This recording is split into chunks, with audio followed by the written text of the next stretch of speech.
slowly piling in here, Jeff. Yep.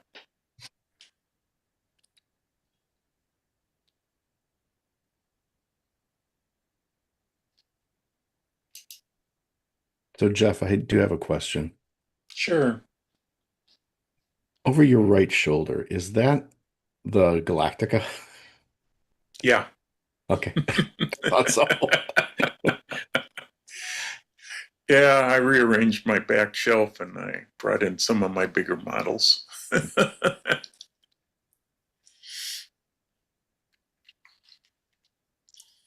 Yeah, got a little bit of everything back there, along with old cameras.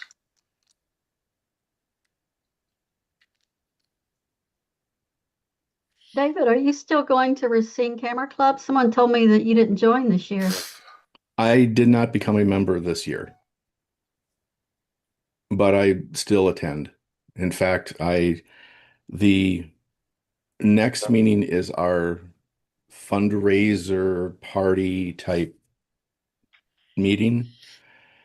And when I know I'm going to probably botch this person's name, he did some judging for us for the club a while ago. Jim or Mike Hertzberg. I don't know. Well, he donated a whole box of old camera stuff to auction for the club. And one of them I have only seen pictures of before, and it's the stereoscopic camera that are used to make the little slides that go into. Very cool. Yeah. Yeah, that's neat. If you give me a minute, I'll go get it so you can see what I'm talking about. Yeah, you'll have to show that maybe during our thing. Part, yeah. Those are neat. I found a realistic stereo camera, which is made right here in Menominee Falls at one time. So I ended up buying one of those. I used to have a big antique camera collection. Yeah, I think Ramona Linger, that's in our attendees list, I think it was her that had a camera that's been doing 3D photography lately. It's an interesting subject. Yeah. I know Signet does some. I didn't know Ramona did any. What, Marty? I know Signet does some, but I didn't know Ramona did. PSA has a whole division based around 3D. So yeah, I know that Signa Emmerich has done that. yeah. Oh, maybe it was Signa. Yeah. Oh, yeah, maybe. Yeah. Yeah. All right. Well, it's 10:01. Do you know where you're? Yep, I'm just getting myself set here. Where is that? They need to put that spotlight button a lot easier to find. All right, well, welcome everybody to the Digital Forum for November. We have a lot of interesting stuff going on today. We have Phil talking about Fab 4. We are not going to be meeting next month in December.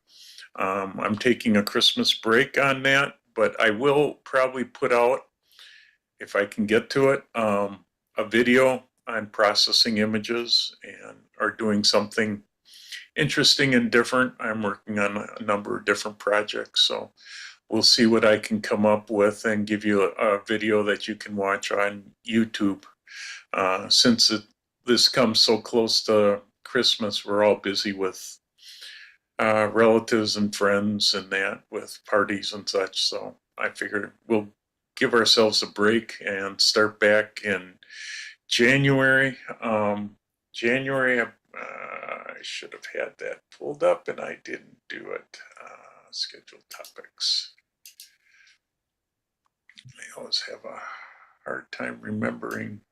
I've only got one person scheduled right now, and that's Rad Drew on how I did it, Lightroom Mobile for iPhone and Android. So we'll be having that. We're going to concentrate a little bit more on cell phone photography.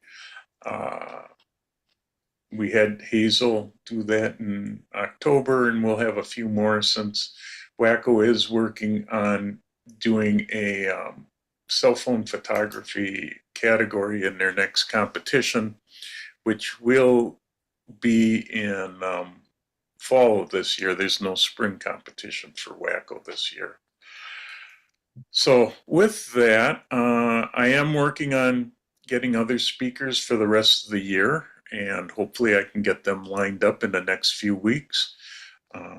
So keep an eye on the Wacko website and the Wacko newsletter, and hopefully we'll have some more interesting speakers the rest of the year, next year. God, I can't believe we're coming to the end of 25. So let's get started. We have Phil. Oh, Phil, I'm going to try and say this. Atiyeh? Atiyeh. Yeah, thank you. Phil's background in new product development naturally led him into photography, where technical skills and creativity intersect. Although he had long been interested in the craft, he began pursuing photography with a passion after retiring in 2019. In just 5 years with the New Haven Camera Club, Phil has earned over 100 awards, along with merits from other photography organizations. He has presented programs for clubs and conferences, and his work has been featured at the Small Stones Festival of the Arts, the Milford Art Council, and Spectrum Art Gallery. His Judge's Choice photo of 5 curious alpacas even became the cover of the Alpaca's Owner Guide. Boy, I missed that.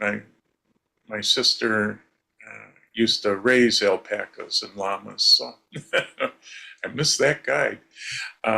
Whether woodworking, playing drums, or making images, Phil is driven by the joy of creating, and photography has become his most powerful creative outlet. Today he's going to be talking about the Fab 4, a bunch of different ways of processing images. So let me replace the spotlight with you, Phil. There we are. Thank you and welcome. Thank you. So let's see how we do this here.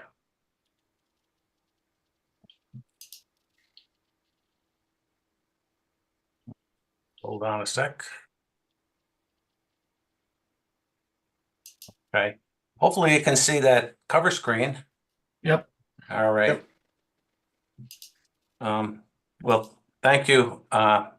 Thank you for having me again. As we were talking beforehand, I was on last year and had fun with your group. We were talking about abstracts, but today we're going to talk about, I'd like to talk about the Fab 4. These are 4 creative techniques that I use. 3 of them I use all the time, and one which is a little unusual, like one of the Fab 4. So let's just have fun with this for the next 55 minutes or so. And let me introduce you to the band of artistic effects. The first and easiest way to be creative is to simply take advantage of available software. And in this case, it's Topaz Studio 2 for transforming your images into works of art. And then compositing, which is adding or combining multiple images, is the tool that makes Photoshop so powerful. I use it quite often in straight shots, and for creative ones, it's indispensable. So I'll show numerous examples of what can be done. And then mirrored art, or the use of symmetry, is a naturally pleasing way to compose and present artistic work. It's both simple and versatile. And perhaps one of the most intriguing, if not bizarre, tools to experiment with inside Photoshop is this thing called polar coordinates. And if you've tried it, you know it's super easy to do, but it can be very unpredictable. So I'll show you how it works, so it will be much easier to use as a creative tool. But the key thing to keep in mind here is that these 4 artistic effects don't just play by themselves. they can interact and play together. And while we may not see all four of these techniques in one image today, we're certainly going to see 2 or 3 working together. So let's just get started here. I should mention that I did provide Jeff with some speaker's notes. This is included in there. These are basically all the Photoshop commands that I'll be going through. They're pretty much in order, and they come from the tools panel. They can come from the menu bar up top, and they can come from some shortcuts on the keyboards. So Jeff will have this available for you along with some other material that should help you create images using any of these 4 techniques. So transforming images, Topaz Studio 2 is phenomenal. It was left behind as Topaz Labs moved into their current AI suite of software tools, which you need to pay for. And yes, I like and use their current software, but I just can't let go of the presets in Studio 2, which can expand the artistry of your images with the click of a button. And they're free. And here's their website on the left-hand side, topazlabs.com. And if you copy this section right down here, it'll take you right to the page where you can get free download for both Mac and PC. So we're looking at the screen now of what it looks like inside. This is my image here. And the idea is you bring in an image, and there are a whole host of presets that you can pick out, and we're cycling through a few of them here. And they pretty much will take an ordinary image and give it some life, give it something, something different to look at. There's literally hundreds of these presets. You see a few of them on the right-hand side. If you look at the haystacks here, you'll notice the color coming out. You can put layer masks on here. You can actually go in and play with paintbrush sizes, etc. But for every example that I'm going to show you, all I did was determine how much of the effect I wanted with this opacity slider, and that's it. It's essentially just the click of a button. So let's take a look at what can be done with some images with Studio 2. So here's a panorama I took. I like the colors, but it's really, nothing exciting to look at until it's transformed using, in this case, 2 different effects, one called colored pencil, and then I brought that back in and did a little bit of an abstraction effect. And, we've got something that was boring and kind of plain, and it's got some nice colorful life to it.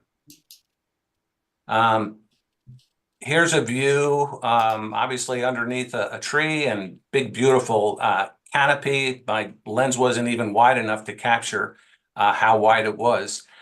And, when I look at an image on my desktop, I sometimes, immediately know what I'd like to do artistically. And other times I have to just kind of absorb it. What am I seeing?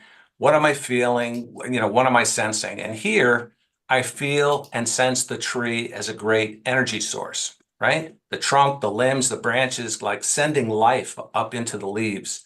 And so this wonderful electrify effect, provided just the look I wanted. And because I didn't want that effect on the trunk, I masked it off. And, we'll be showing you how to use layer masks if you're not familiar with it. It's very simple. Here's another image, ground level view of a peach tree. Again, it's nice, but I'm not feeling much of anything looking at it until the right artistic effect, or in this case, effects, kind of push the colors out here. So here I was using 2 presets, one called Vibrant Treetops. I brought it back in, looked at it and said, I need a little more. I went back and applied abstraction to it. So it's all about doing it to your taste. Whatever you feel you like is good.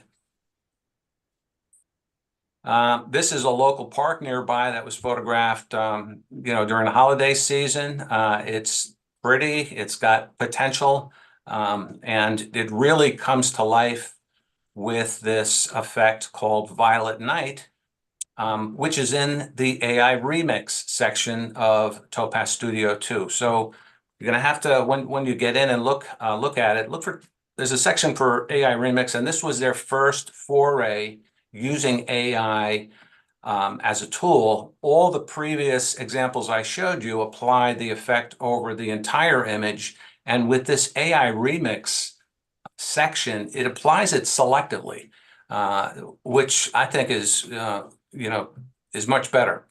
And it certainly worked with this winter scene.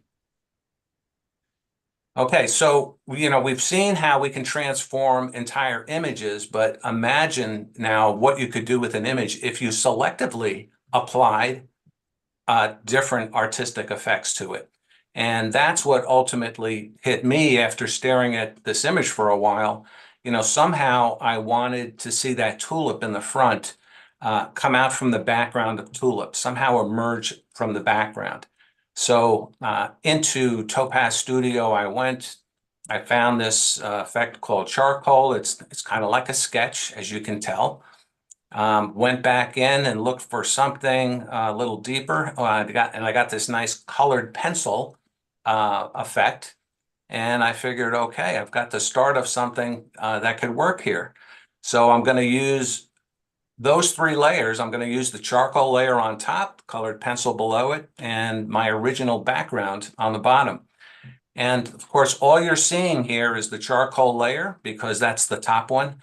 And we're going to create a layer mask so we can look down into these other layers. And we do that with this icon right here.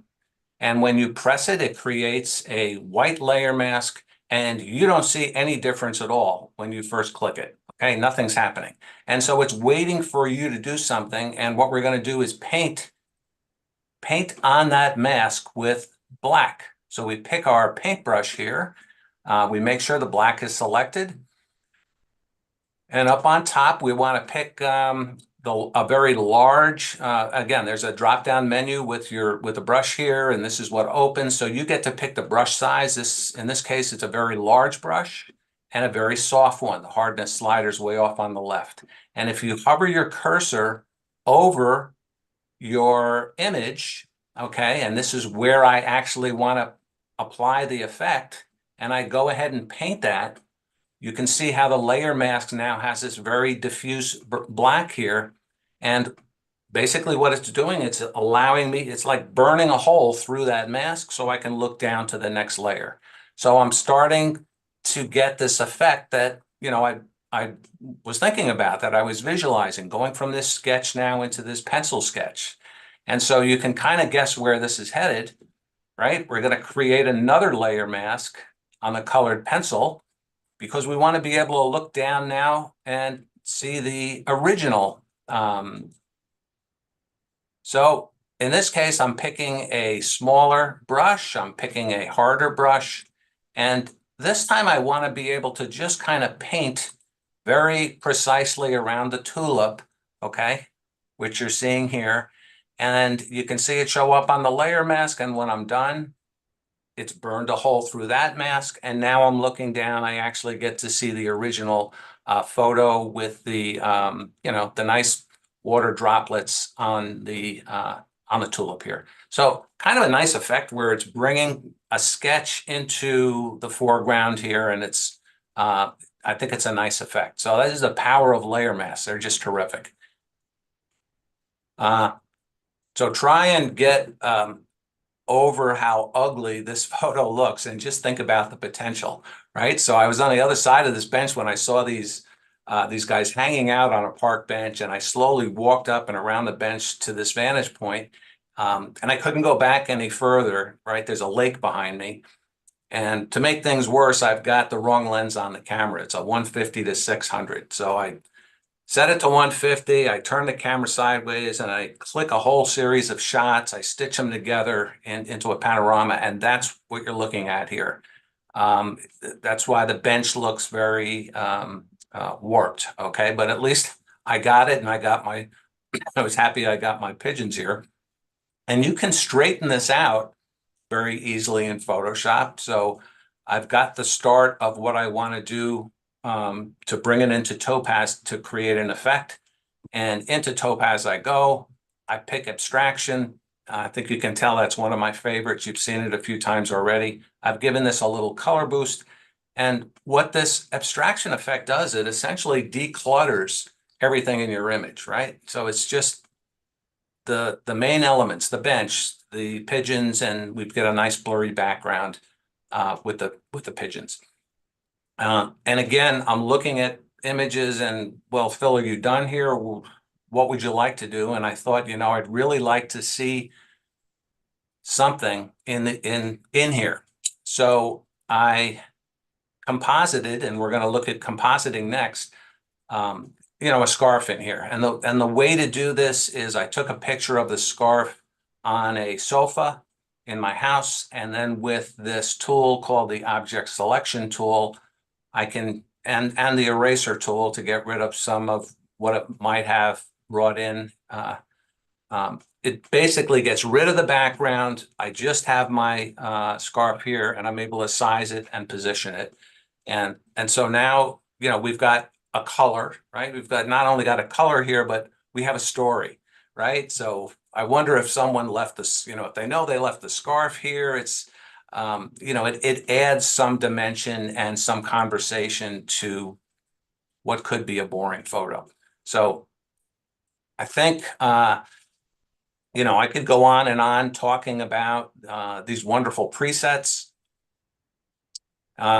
But I think you get the idea. It's the simplest Fab 4 technique to use, and it's one that we're going to see in future slides here. So our second artistic effect, compositing, has been around for a long, long time. Our wonderful cave painters 17,000 years ago showed their what they could do in Lascaux. Up on the walls, they would paint these, all the animals they saw probably from their hunts. And if you fast forward now to about 200 years ago, we've got these wonderful artists from the Hudson River School. Albert Bernstadt is one of them.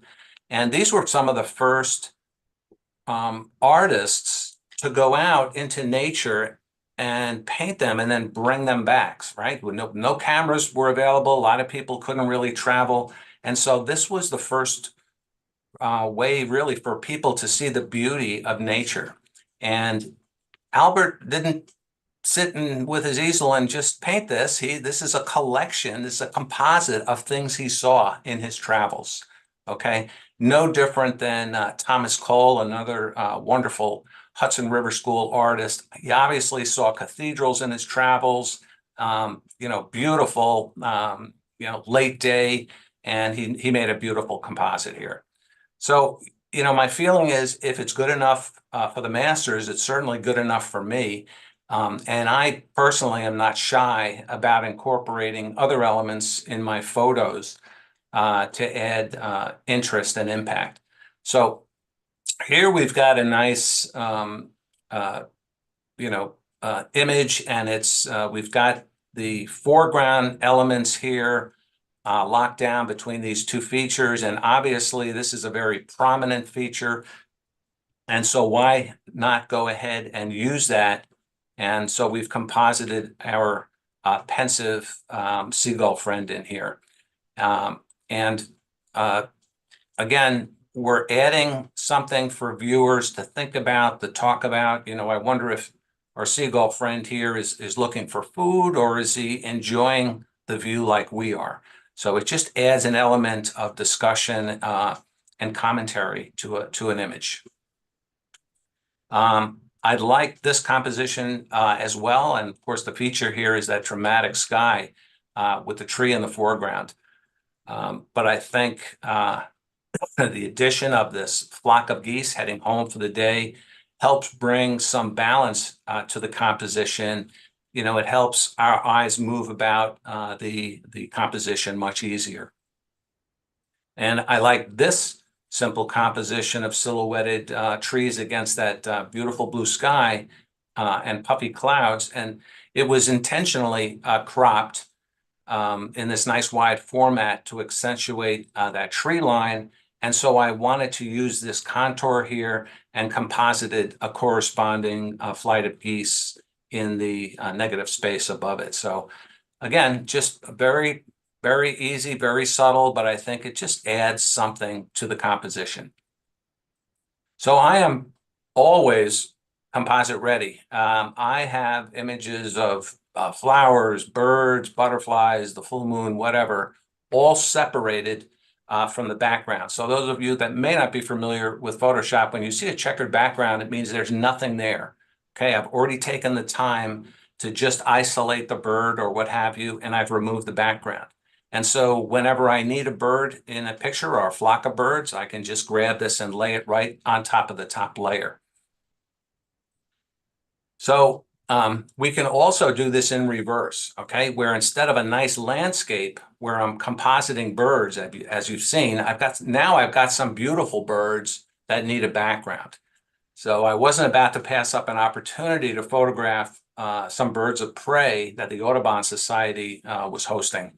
And I made sure I was in the front row, and I took a whole bunch of shots of, these owls, a falcon. And as you can see, in this case, I have the bird, but I need a better background. So I'm pulling in a background this time, and I want to make sure it looks as realistic as possible. So it's blurred, and I'll show you how we go about blurring them. Yeah. If you have a nature category at your camera club, of course, we know you can't use an image like this because it's been manipulated, but you can certainly compete this in an open category. And for me personally, I just wanted a nice picture of these really beautiful birds in a more natural setting. Here's a couple more examples. I had a beautiful falcon there, and you can picture the trainer's arm right there. I don't care that I've cropped it. Again, this is for me, and I just wanted a nice natural background with our birds here. So how do you go and isolate a subject? The way to do it is to pick out this object. There's a right in here, this object selection tool, and they have some other little tools underneath it. And the idea is to be able to capture everything you want to copy.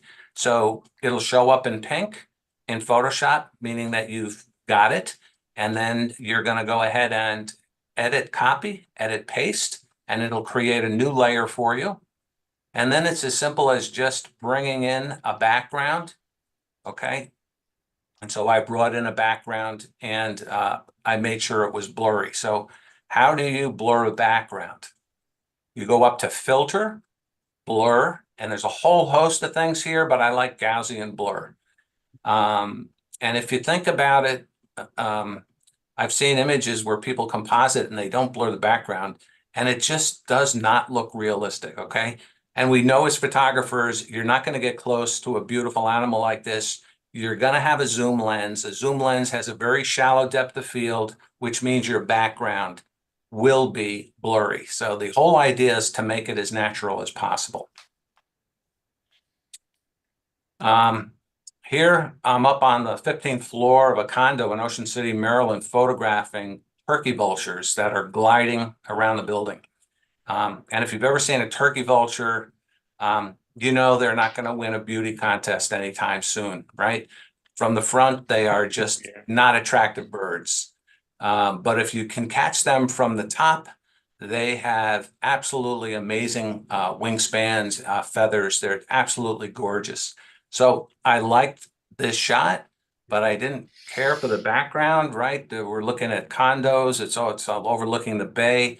And so as I did previously, I'm bringing in a more natural environment, blurring the background, and I prefer this shot.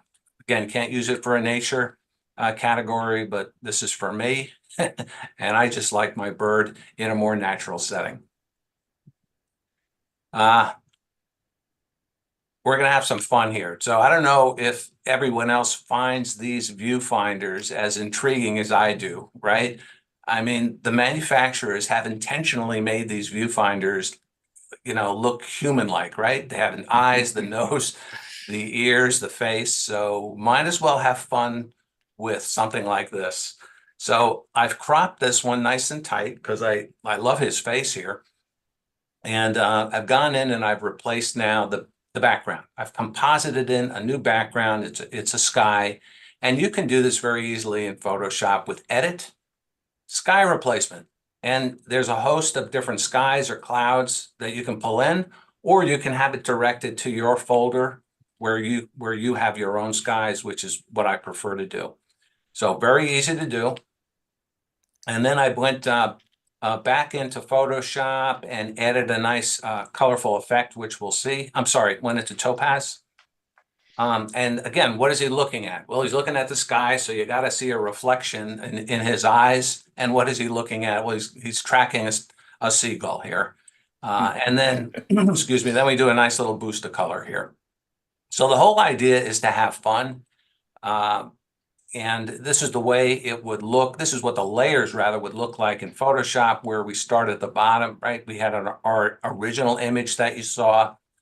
We added a sky, taken the time to separate my viewfinder. I'm calling him the alien here. I brought him into Topaz, applied this effect called Ink and Sand, which is under this AI remix section. And then these top 4 layers are the left eye, the right eye, the left bird, the right bird. And what you're seeing for the first time now is a black layer mask. And how do you get a black layer mask? Just before you hit the mask icon, you're going to hit Alt. And if you remember before, when I showed you a layer mask, it was white, and nothing happens when it's white. It's waiting for you to do something. This is a little different. Black means it's hiding what's ever on that layer. And in order to bring out what's on that layer, you want to paint it white. So you see these little tiny dots. I painted it so I can just pick out the circular sky or the bird, okay? So go in and experiment with these layer masks, whether it's black or white, and just go have fun with, like I did here with this viewfinder. One of my favorite things to photograph are fireworks. I just find them as incredible sources of creativity. And here we see 2 images straight out of the camera. And they each become, even more interesting with the Topaz effect applied to each one of them. So this one has an effect called swirly strokes. This one has an effect called stamp brush. Again, just by themselves, I'd be happy with the image as they are, each one of these images, but you can bring them back into Topaz. And now, for the first time, you're going to see blending, okay? And blending is compositing. So here's my 2 layers, and I've taken the top layer, and in this drop-down menu, which normally says normal meaning there's no blend going on, but if you hit this arrow and you'll see a whole list of blend modes. I brought it down until I saw soft light. It did a beautiful job blending these 2 layers, compositing these 2 layers. And so we've got this very interesting abstract, if you will. By the way, I should mention up in the top right corner here, you might be seeing these symbols here. This is just indicating how many of the techniques I'm applying. So we've applied the Topaz effect here, and we've applied compositing. So we've used 2 of our players here. So if you see that anymore, that's what that means. So compositing is a very impactful Fab 4 technique, because just like our Hudson River School artists, right, we're giving viewers more to look at, more to think about, and more to explore.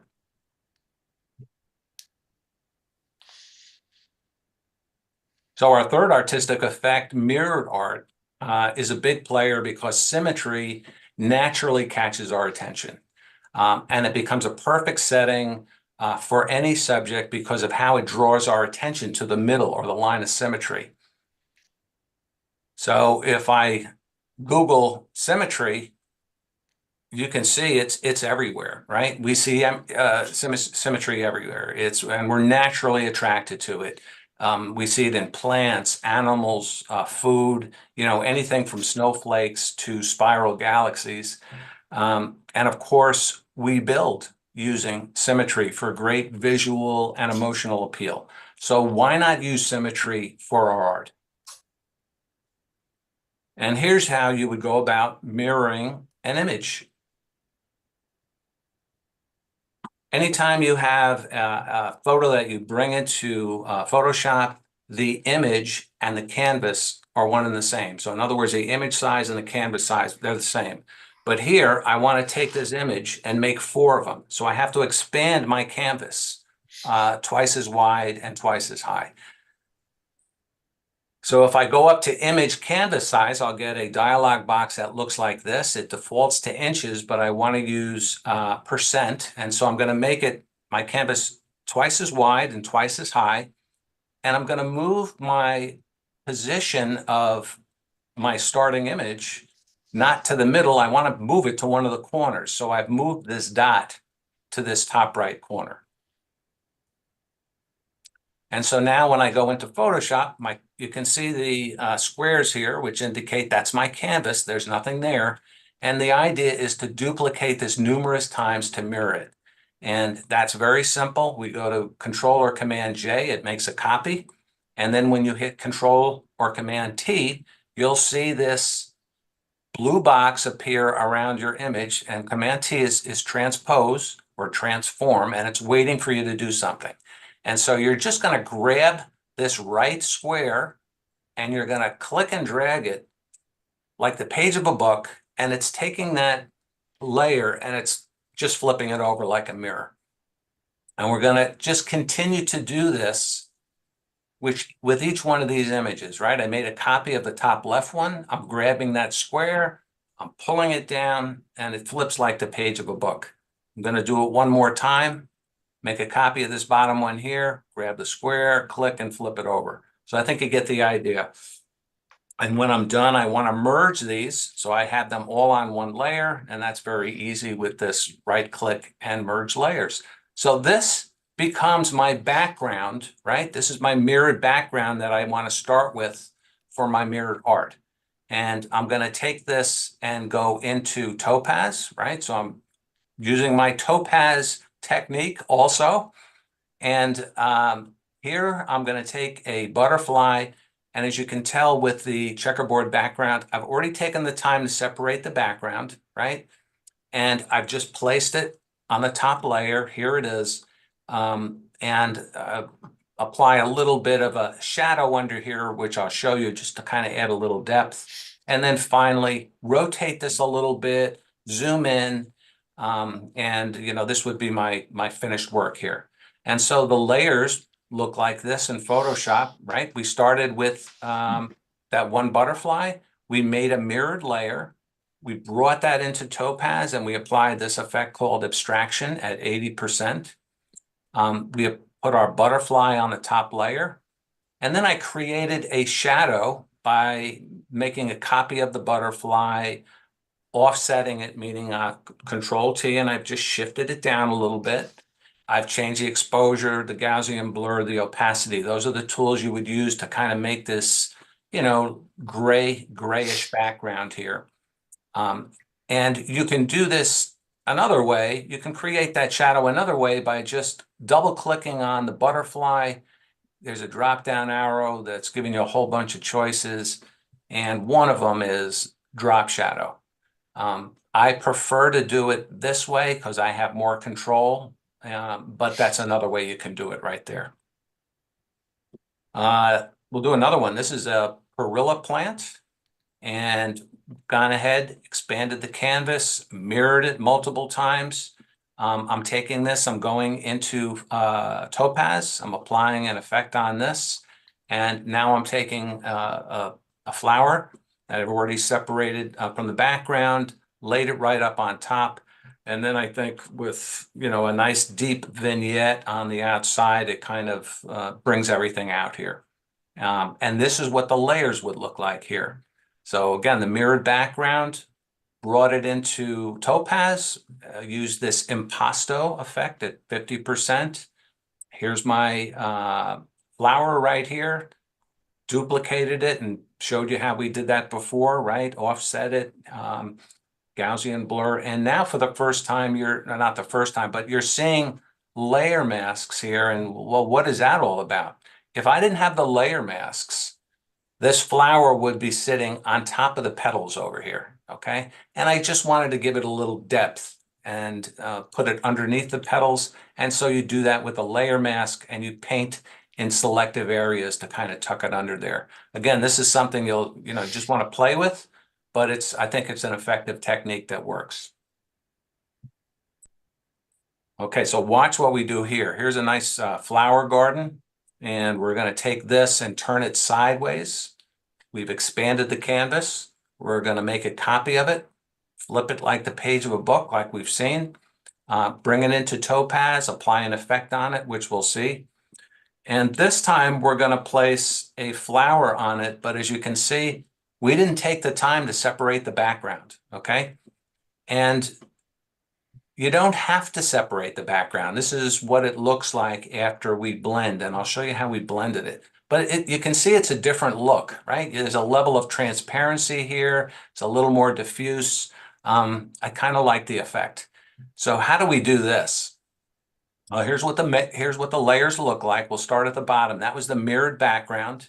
We'll jump up here. This was the topaz effect that we applied to it, called impasto at 70%. Here's our flower on the top layer. And we blended the flower in the lighten mode, okay? And we also have these other two things here. We have a layer mask here, which we know where the layer mask comes from, but now we've got this color fill background. Excuse me, where is that coming from? That's coming from this icon, and you can pick black here. So the question is, well, Phil, okay, well, why do you even bother having those things there? If I didn't have the layer mask and I didn't have this color fill background, this is what the flower would look like in the lighten blend mode. It looks like a ghost, right? You're seeing a ghost-like image of it. So in order to draw it out, to bring it out, you need a mask here. You need this black background, and you're going to paint the mask selectively with black, and you'll start to see it just pop. It'll pop right out of the background. So it's just a different way to composite one image on top of another.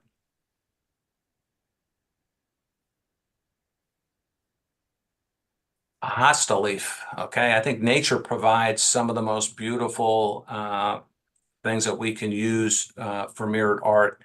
And just the hosta leaf by itself was beautiful, and then you're going to go and mirror it. It's really, an artist would have a hard time painting something like this. I mean, just everything is beautiful with nature.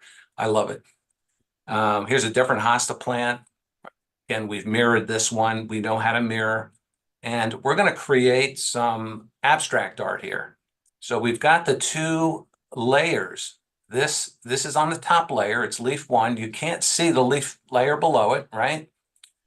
And we're going to change the color of this top leaf. And the way we do that is with image, adjustments, channel mixer. And you'll see a dialog box pop up that looks like this.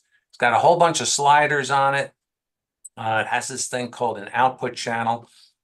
And my best message to you is go ahead and play with the sliders until you get a color that you like. Just move things around or move the output channel around.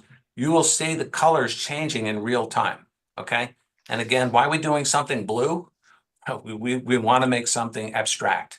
So here's our layers. We just turned this top leaf into a blue one. Here's our leaf below it. We can't see it yet. And we're going to go ahead and change the blend mode, where actually we're going to blend it now using what's called the exclusion blend mode. And what made me pick this blend mode? I hit the drop down arrow. I run this down through the list, and you'll see it changing on the screen. And whatever hits your fancy, you stop at. And I went down to exclusion. I got this very kaleidoscopic, if that's even a word, effect. And there's our abstract art there. And you can continue to play with this. You can grab this, bring it back into Topaz, which is what I did, into their remix section, Desert Prism. right? You can just keep adding effects on it. I took this, went back in again. There's another effect called Brilliant on Black. So, I mean, you can use these tools. We're using the Topaz tool. We've mirrored it. We've composited it. It's the same tools. And you can just take an image and really you spend all day working on an image and just getting numerous different looks.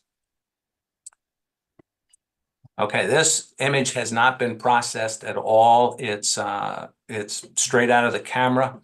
And here we're going to do something a little different. This is just a nice scene in a walk through the woods with these, beautiful trees. And clearly this is this nice little sunburst is an area of interest to me. And so I want to crop my image right there.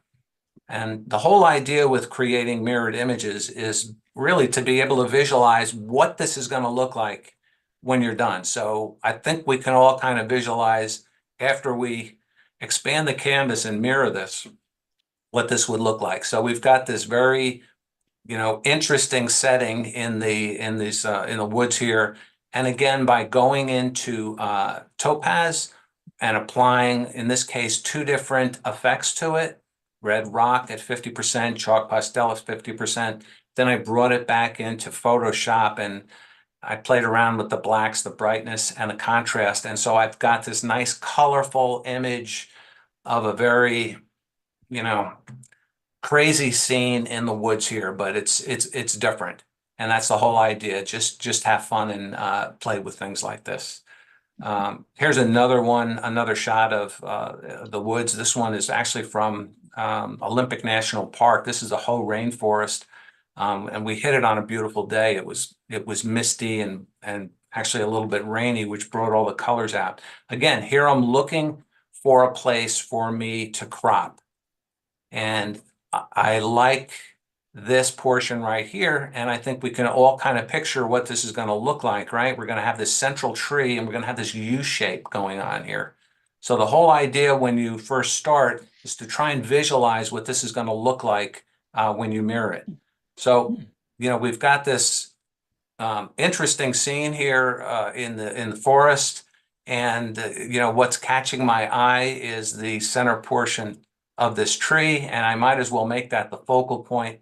And so I find an image of one of the owls I had photographed. That's his new home. Obviously, I've gone into Topaz, enhanced it with some different effects. And in this case, we've got a nice sun rays, sunburst coming through. And we've got this enchanted forest when we're done. And again, this one's using, 3 of our different players or techniques here.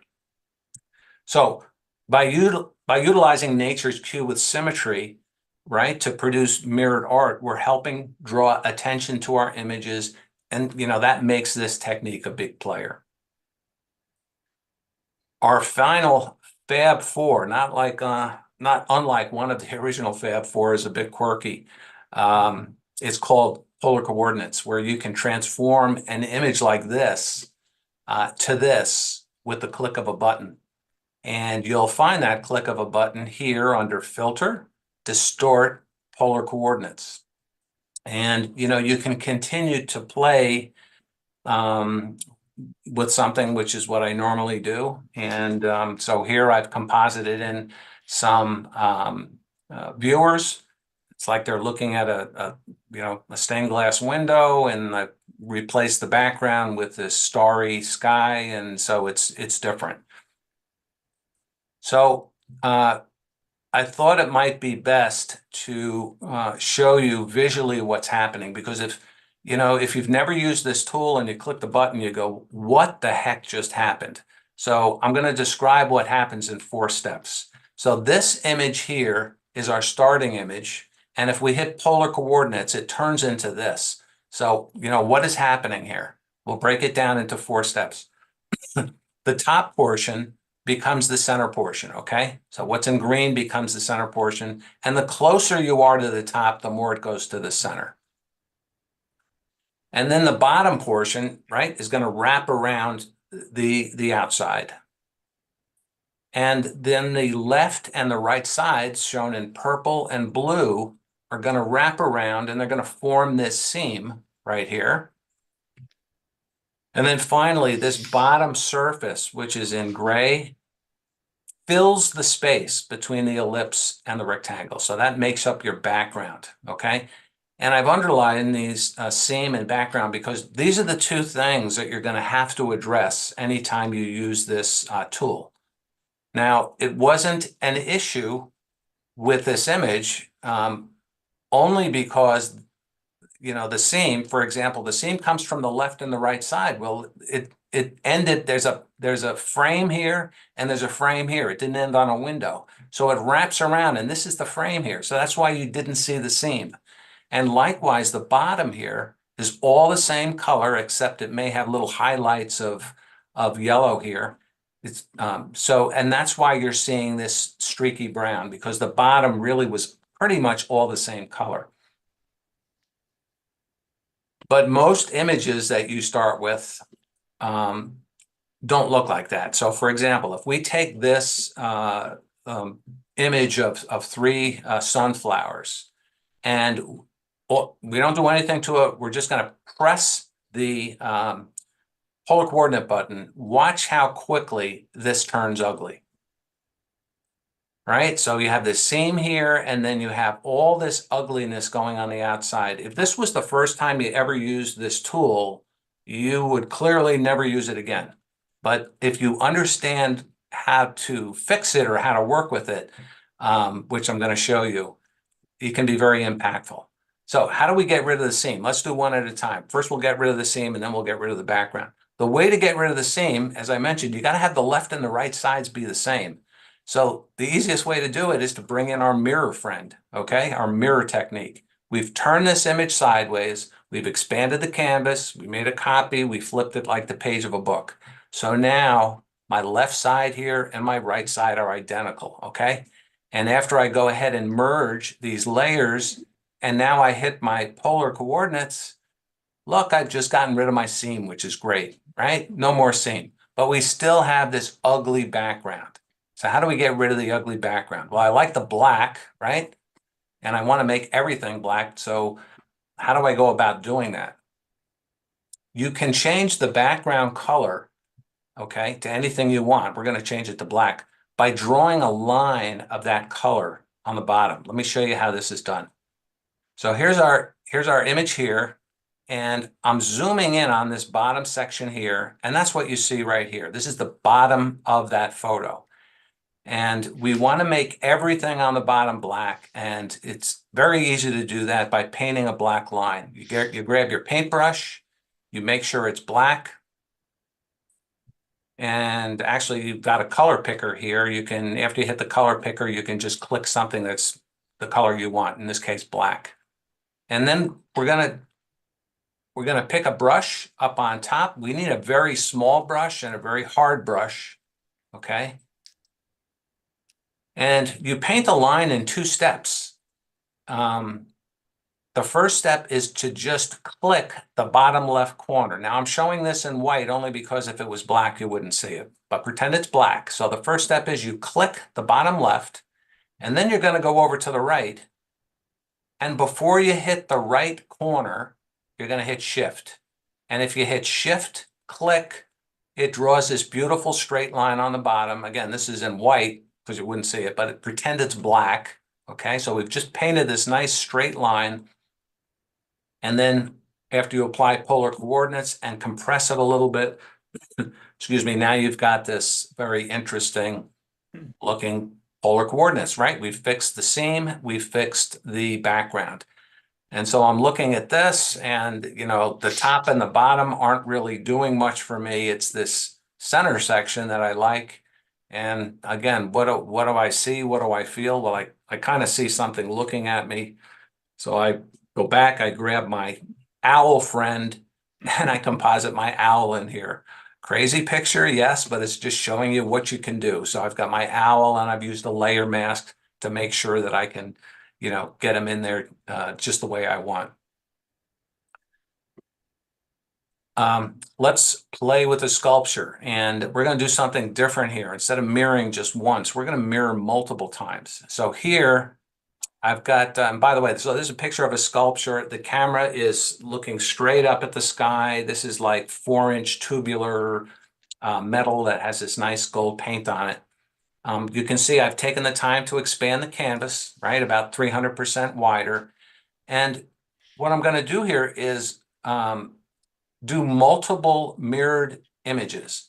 So I make a copy of the center one, and unlike before where we turn it like the page of a book and it's, identical in size, I don't click and drag it as far. So now it's more compressed, okay? And I make a copy of that number 2 or that second panel, copy, right? Turn it like the page of a book. Make a copy of that one.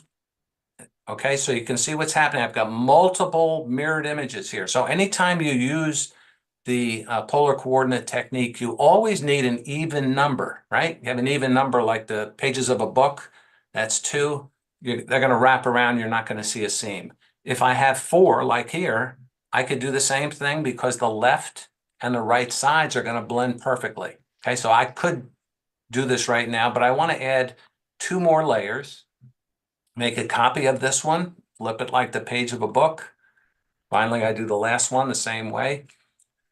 So we've got an interesting start for what we're going to bring in and apply polar coordinates to. But first, I want to pick a background color. And so I pick this deep blue and I paint the blue on the bottom, right? We know how to paint a straight line. I go into polar coordinates. I compress it a little bit. And now I've got this very interesting looking sculpture. It's seamless and it's different. So again, we're using 2 of our techniques up here and it just works well, I think. Here's a slice of wood, and we're going to do something similar, except before we turned it sideways, we mirrored it, right? We know how to mirror things. So we mirrored it, turned it sideways. I've expanded the canvas here, not quite 300% wide. Gone through the process of doing exactly what we saw previously. And again, you could just stop here and go, wow, that's fine, but we're going to keep going, right? We're going to pick a background color like we did previously, this deep brown. We paint the brown on the bottom, right? We know how to do that. We bring it into polar coordinates. And I would love to have a cocktail table that looks like this. So, Yeah. right, beautiful lines of symmetry. They're all over, right? Because we've mirrored it, we have a lot more lines of symmetry. Not only radial symmetry like this, but we've got symmetry both inside and outside of this ellipse. So, I think it's a very powerful technique. And this one, you'll always wind up with images that are going to be seamless. So I think the key thing here is to look for the unusual. So here I am, I'm at down at Yale University in New Haven nearby, and they have the Schwartzman Center, and this is just looking at the space. There's a dome. This thing is domed, and they have this nice window up top, and there's like a light show going on that an artist it's been going on for a few weeks or a few months. And the images are just slowly transforming. And so you just hang out as long as you want and you watch these things. And I realized, wow, they're going to let me bring in a camera, which is awesome. So I brought my camera in. I took a whole bunch of shots. Here's one shot here. I mean, the images are just beautiful. I would just use this as an abstract image. But like we saw in the 2 previous examples, we're going to turn it sideways. We're going to make multiple copies or mirrors of this. We're going to go ahead and go into polar coordinates again. And you can take that image and transform it to this, just the way I showed you with the slice of wood and the sculpture, okay? So let's try something different here. For this image, we're going to use a section of that larger photo. And at the very end, we're going to bring in our gazing fishermen. And we're also going to break a few rules here. So here's our cropped image that we're starting with. And we just applied polar coordinates to it. And you can see we've broken a rule, right? We see this same line here and we have this ugly background here, okay? But we're going to address both of those as we go. And we're turning this sideways because I want the stones to be oriented a certain way. I've used Control T to stretch it out, and I've cropped this now. And then I've zoomed in, I've enhanced it, I've touched it up, and I've gotten rid of this same line with these tools here, right? The removal tool, which is absolute magic in Photoshop, does just an incredible job. And, you know, you can use the clone stamp tool as well. And if you didn't know the seam line was here, you wouldn't really notice it. You can kind of see traces, but I think it does a pretty good job removing that seam line. Not all the time, but in this case it did. And then finally, I'm bringing in my gazing fisherman. I've changed the exposure and he's looking into this surreal world and he really doesn't know where he is. This is our last one and then we'll wrap up, okay? So here, I'm starting with this image here, but I want to crop it and I want to just use this center section here. And so here's my starting image. And again, we're going to break rules here, but we'll fix them at the end. I want it to be able to have 3 figures when I go ahead and apply polar coordinates. So you can't do that when you mirror, right? It always doubles. So here I've applied polar coordinates and I've compressed it now. So using Control T and cropped it so it's in a circle. And I want to reorient this. So I've turned it again with this Control T command. You can just rotate your layer because I kind of like this feature here. And I have an idea of what I want to put on this rock. But first I want to zoom in a little more and crop it. And all I have to do next is get rid of this seam line. Again, this removal tool is like magic. You just wipe it and stuff goes away like an eraser. Just fantastic tool in Photoshop. And so I want to take this now, and I was down in Florida about a month or so ago, and I had that down in the Keys. I love these iguanas. They will just hang out and pose for you. So I figured, oh, I'm going to take my iguana friend and I'm putting him here. And so I'm looking at this going, well, this has the start of where I want to go. This is interesting, but I don't like the background. And so I want to pick a darker background. Here's a picture of the Milky Way. It's actually from the Southern Hemisphere. I bring in the Milky Way now. I've replaced the black sky with that yellow background, and I need to obviously change the exposure here. And now I've got the start of something that I'm liking. I go ahead and boost the tonal range so things are popping. And then finally add a deeper vignette here. And I've got my finished image. So just different, fun, etc. So let's just wrap up, okay? We are photographers. We capture images. We explore ways to make them talk to us, to move us. We discover things at work, we build on those discoveries, and we create works of art, whether it's with these wonderful topaz effects or the timeless creativity of compositing, or using the beauty of nature symmetry to draw attention, or the uniqueness of this Fab 4 effect, which can generate, well, something out of this world. And with that, I'd like to thank you all for having me back again. Hopefully I had some fun with this. I know I did. And thank you for allowing me to share some images and ideas and thoughts with you. So go have fun. And I'll hand this over to Jeff. Yeah, thanks, Phil. Yeah, that was really interesting. Every time you talk, you give me new ideas for exploring into different weird things, and I love doing weird things. Very good, very good. My only problem is I can't use that Topaz Studio anymore, so I've had to find other plugins that will do similar things. So You can go in though. yeah, I've had the account and I've downloaded it 6 times, and I can't get it to work on my latest computers. They haven't updated it for the new Apple silicon computers and that.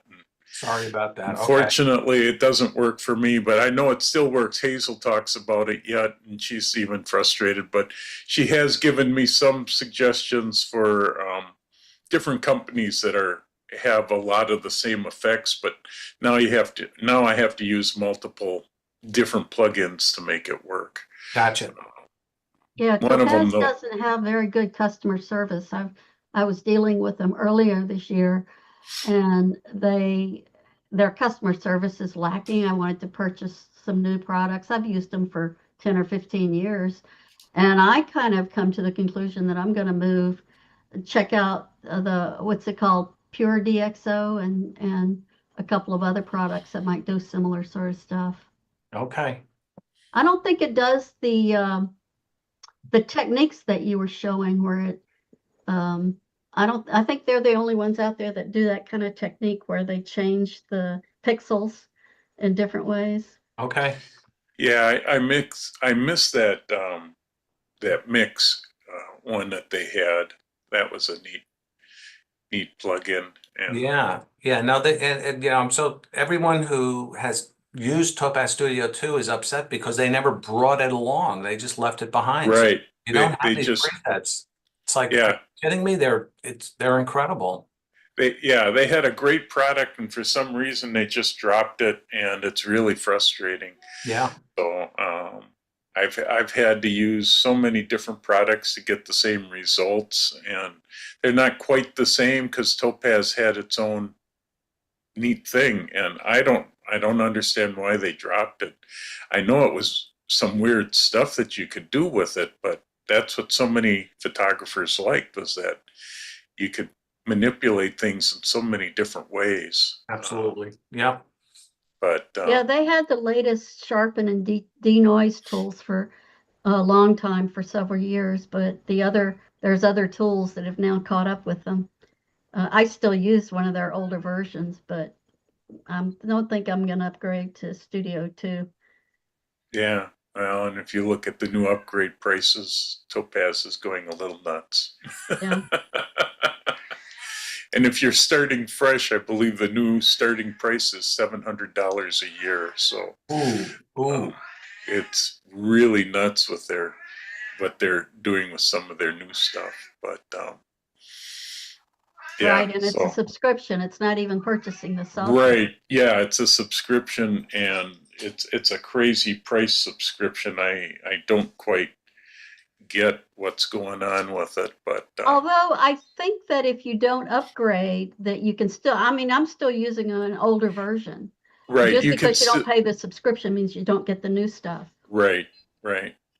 So it's there's one where they went hog wild, and what's fortunate is with Adobe, they're using some of Topaz's denoise and all that in their stuff, so you can get it a lot cheaper just using it through Photoshop. But yeah, it's something's going weird with Topaz. I don't quite get it. Did I just hear you say, Jeffrey, that the denoise in Photoshop and Lightroom is bought from Topaz? They're starting to integrate Topaz into Photoshop and Lightroom. Yeah. I didn't know that. So, yeah, they've done some sort of a merger. I'm still trying to piece it all together, but Are those just plugins, Jeff, or are they actually incorporated into their software? It's actually incorporated into their software. Every now and then you'll see that it talks about Topaz, that you're using Topaz to do some of the stuff. So they must be licensing the software or something in a different way of having to reinvent the wheel. They already know it works, so why not license it out? They're either licensing it or they've bought Topaz, which I think if that happened, we'd all know that. I mean, that would be big news in the photo industry. Yeah, it's it's sure starting to sound like they might have bought them, but yeah, they could have very well just licensed it for the time being. But Adobe's big enough; they could have bought them. Wouldn't be Topaz is big, but they're not that big. but yeah, I'm still trying to figure it out.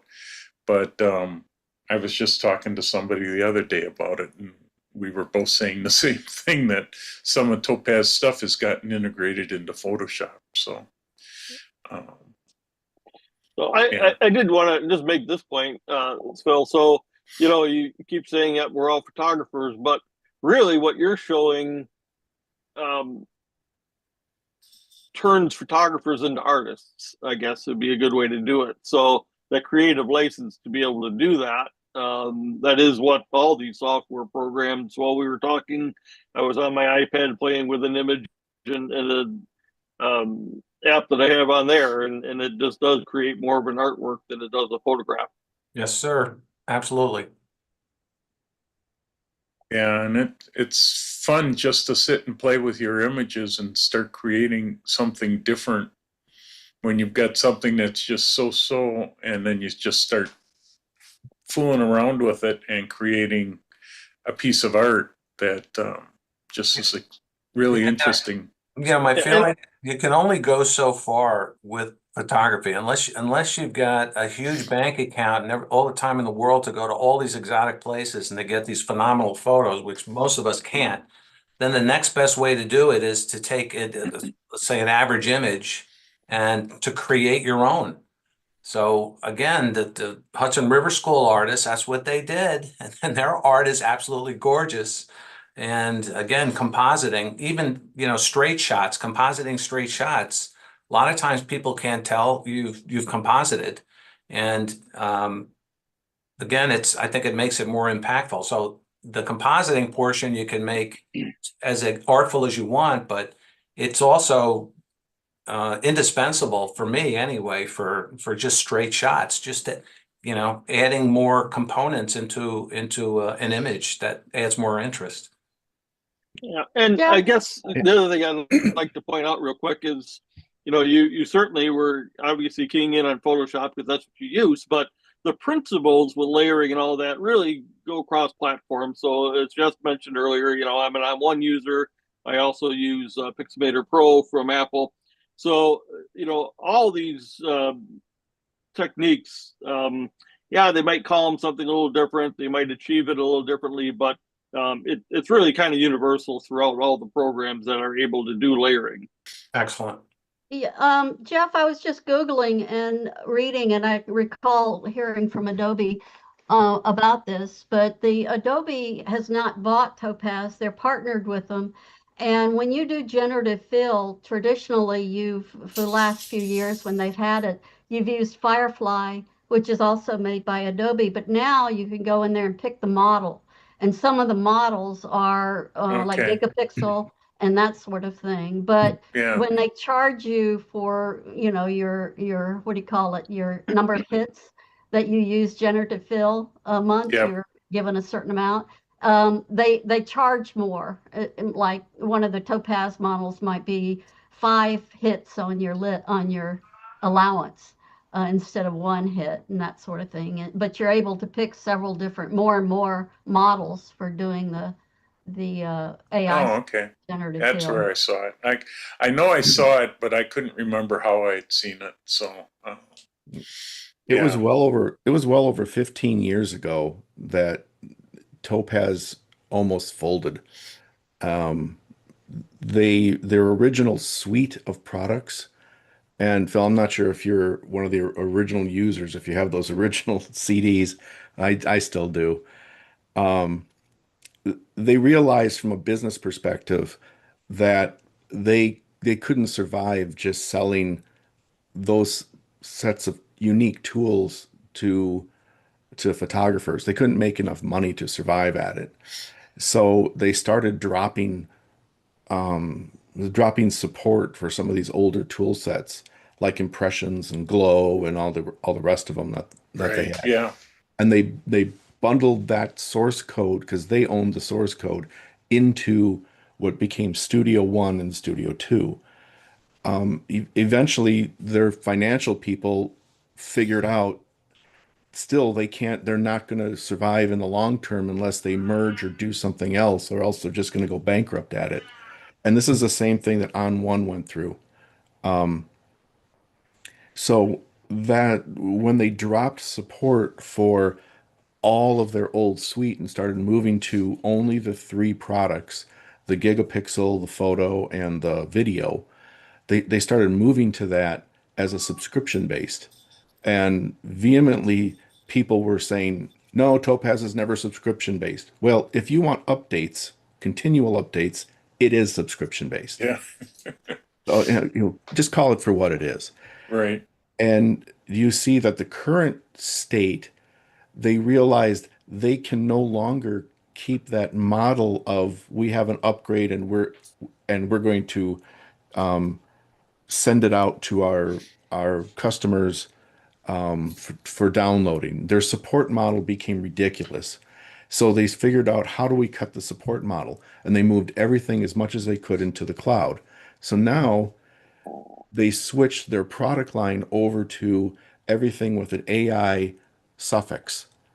And so now it's becoming like there's a Topaz, the new stuff is just, oh, it's just without the AI suffix, sorry. It's just the Topaz gigapixel, the video, and the Topaz photo. The front end that you download from your subscription is just the interface to their servers where they charge you to process. And to keep the old customers, they have this deal where your price isn't going to change because our usage really isn't that much. It's the new ones that are the ones they're after. Right. They've Right. whittled down their supports, their not only their support staff, but also their programmers a lot. And now they're just going out and hiring more and more programmers just for AI cloud-based servers. And they're doing this all around the world.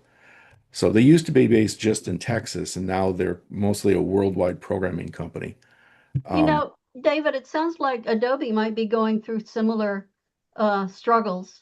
Oh, they are. Their stock has dropped quite a lot this year, but yet they have higher earnings as a company. Oh, And exactly. I've been Because wondering what's going on, but they are pushing their AI really big time.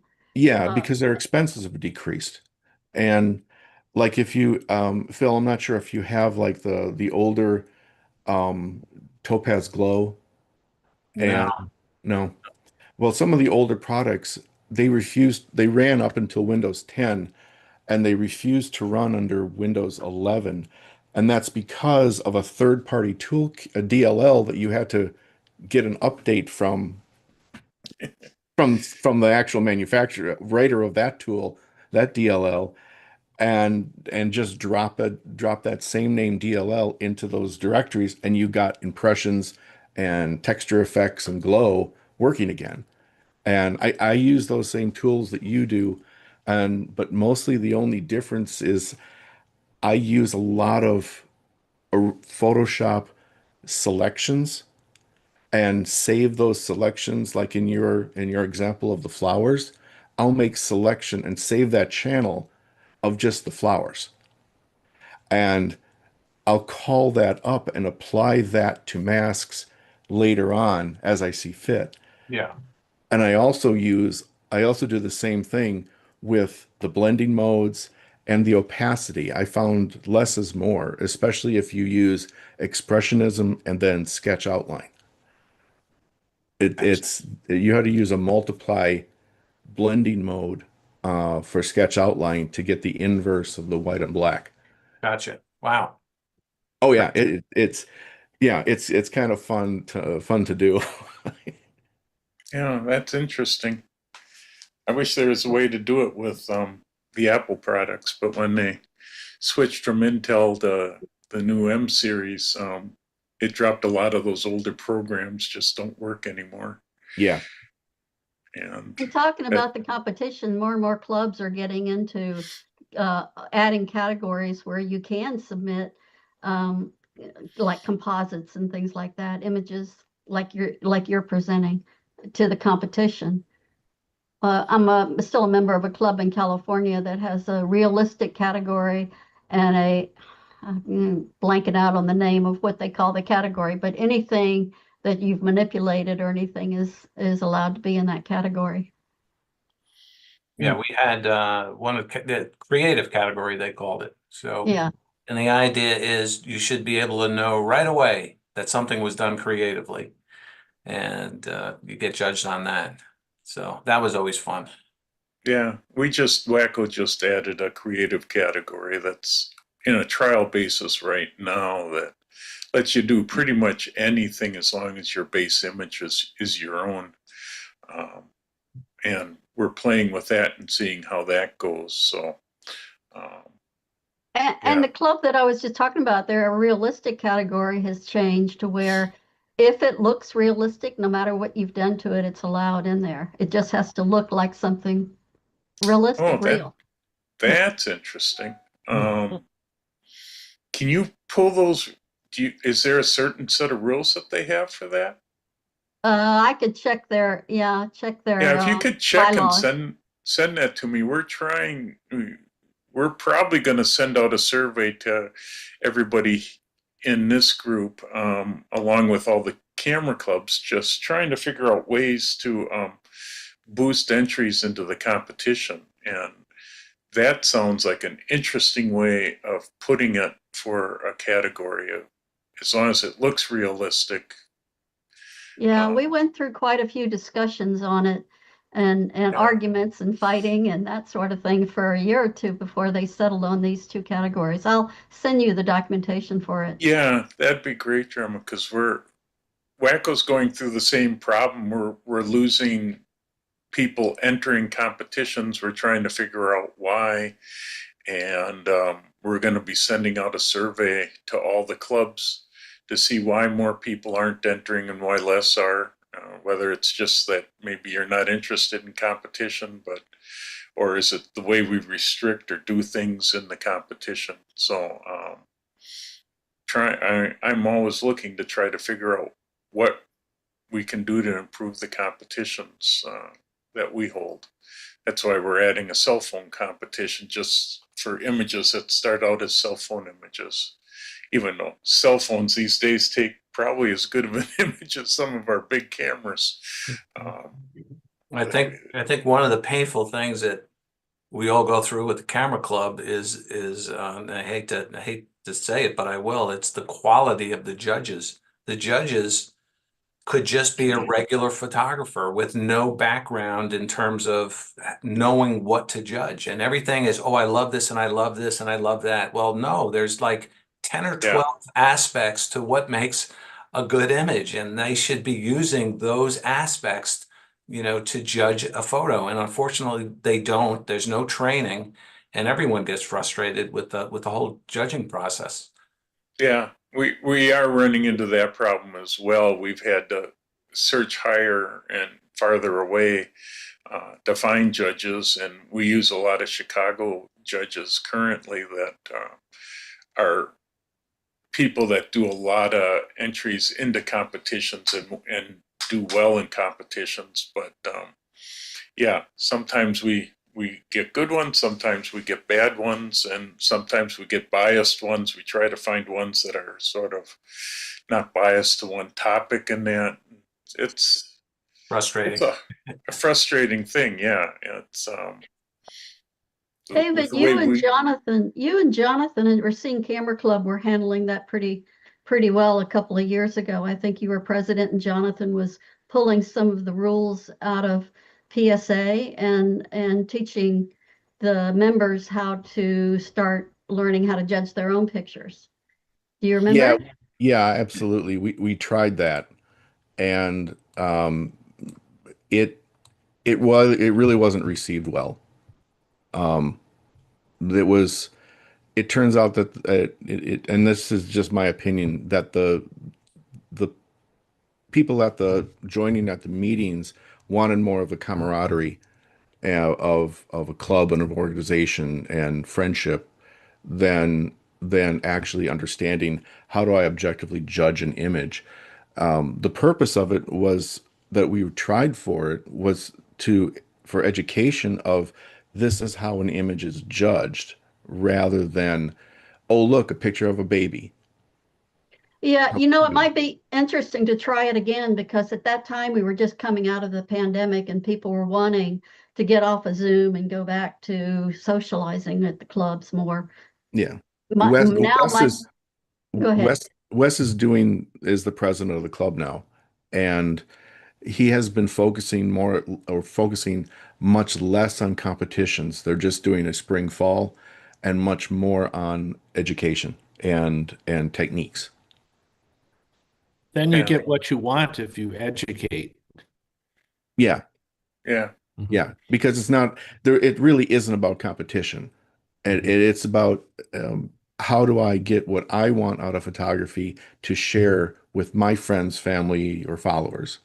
So, that's what I'm seeing going on in the club. And Drema, you've mentioned that I'm not a member anymore. That's true because the only thing that gets membership in the club gets me is the ability to compete, and I do not want to compete. Well, Yeah, when that, I Jeff, went, go go ahead, ahead, Drew. Marty. Well, all right. So, Jeff, that kind of goes back to the comment you made. Why aren't people entering your competitions? And I kind of agree with David. I think that at some point we got too overly involved in what competition is. Even at the chapter Right. level, we're talking about doing postcard exercise, and right away, let's make that a competition. Well, Let's no, it make it a doesn't have to be not everything needs to be a competition, and I think that camaraderie, that growing just by interacting with each other, evaluations rather than competition is certainly a much better way in a lot of clubs to learn and grow. So it might be something for Wacko to consider, to say, okay, yeah, maybe we are beyond all the serious competition. What else can we offer our members that we can keep them involved and engaged? Right. Yeah. And that's why Wacko, I mean, the competition part is one small thing. And I'll agree, our club, we don't do competitions either. We're basically an education club. So Wacko, now I'll counter all this, though, is by one of the clubs I belong to. We have a competition every month with 7 categories, one of which is called Altered Reality, which kind of fits into everything we discussed today. And that club is also part of North Central Camera Club Council, and they're very big into competition. So it's a regional thing, but it just seems like here in Wisconsin, for whatever reason, the idea of competition is greatly waned. And I don't know, Phil, maybe you can speak to up in your area if it's changed a lot or much at all. Yeah, I know there's a high level of frustration with the quality of the judges. And I get that, and I've shared that frustration. Having done photography for 50 years, I may not be the biggest expert on it, but I've learned a thing or two over the years. And when I do hear comments from judges, and that I really question their credentials in actually doing that competition. Yeah, and you know it right away. In New Haven, for example, we had, 6 was the lowest score you could give, 10 is the highest. So there's your range, right?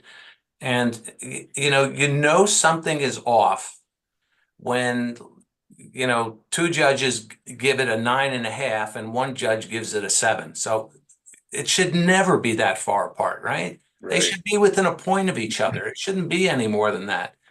But it is quite often. And so there are biases, and there's people just, I don't know. It's just the training is needed. Let's put it that way.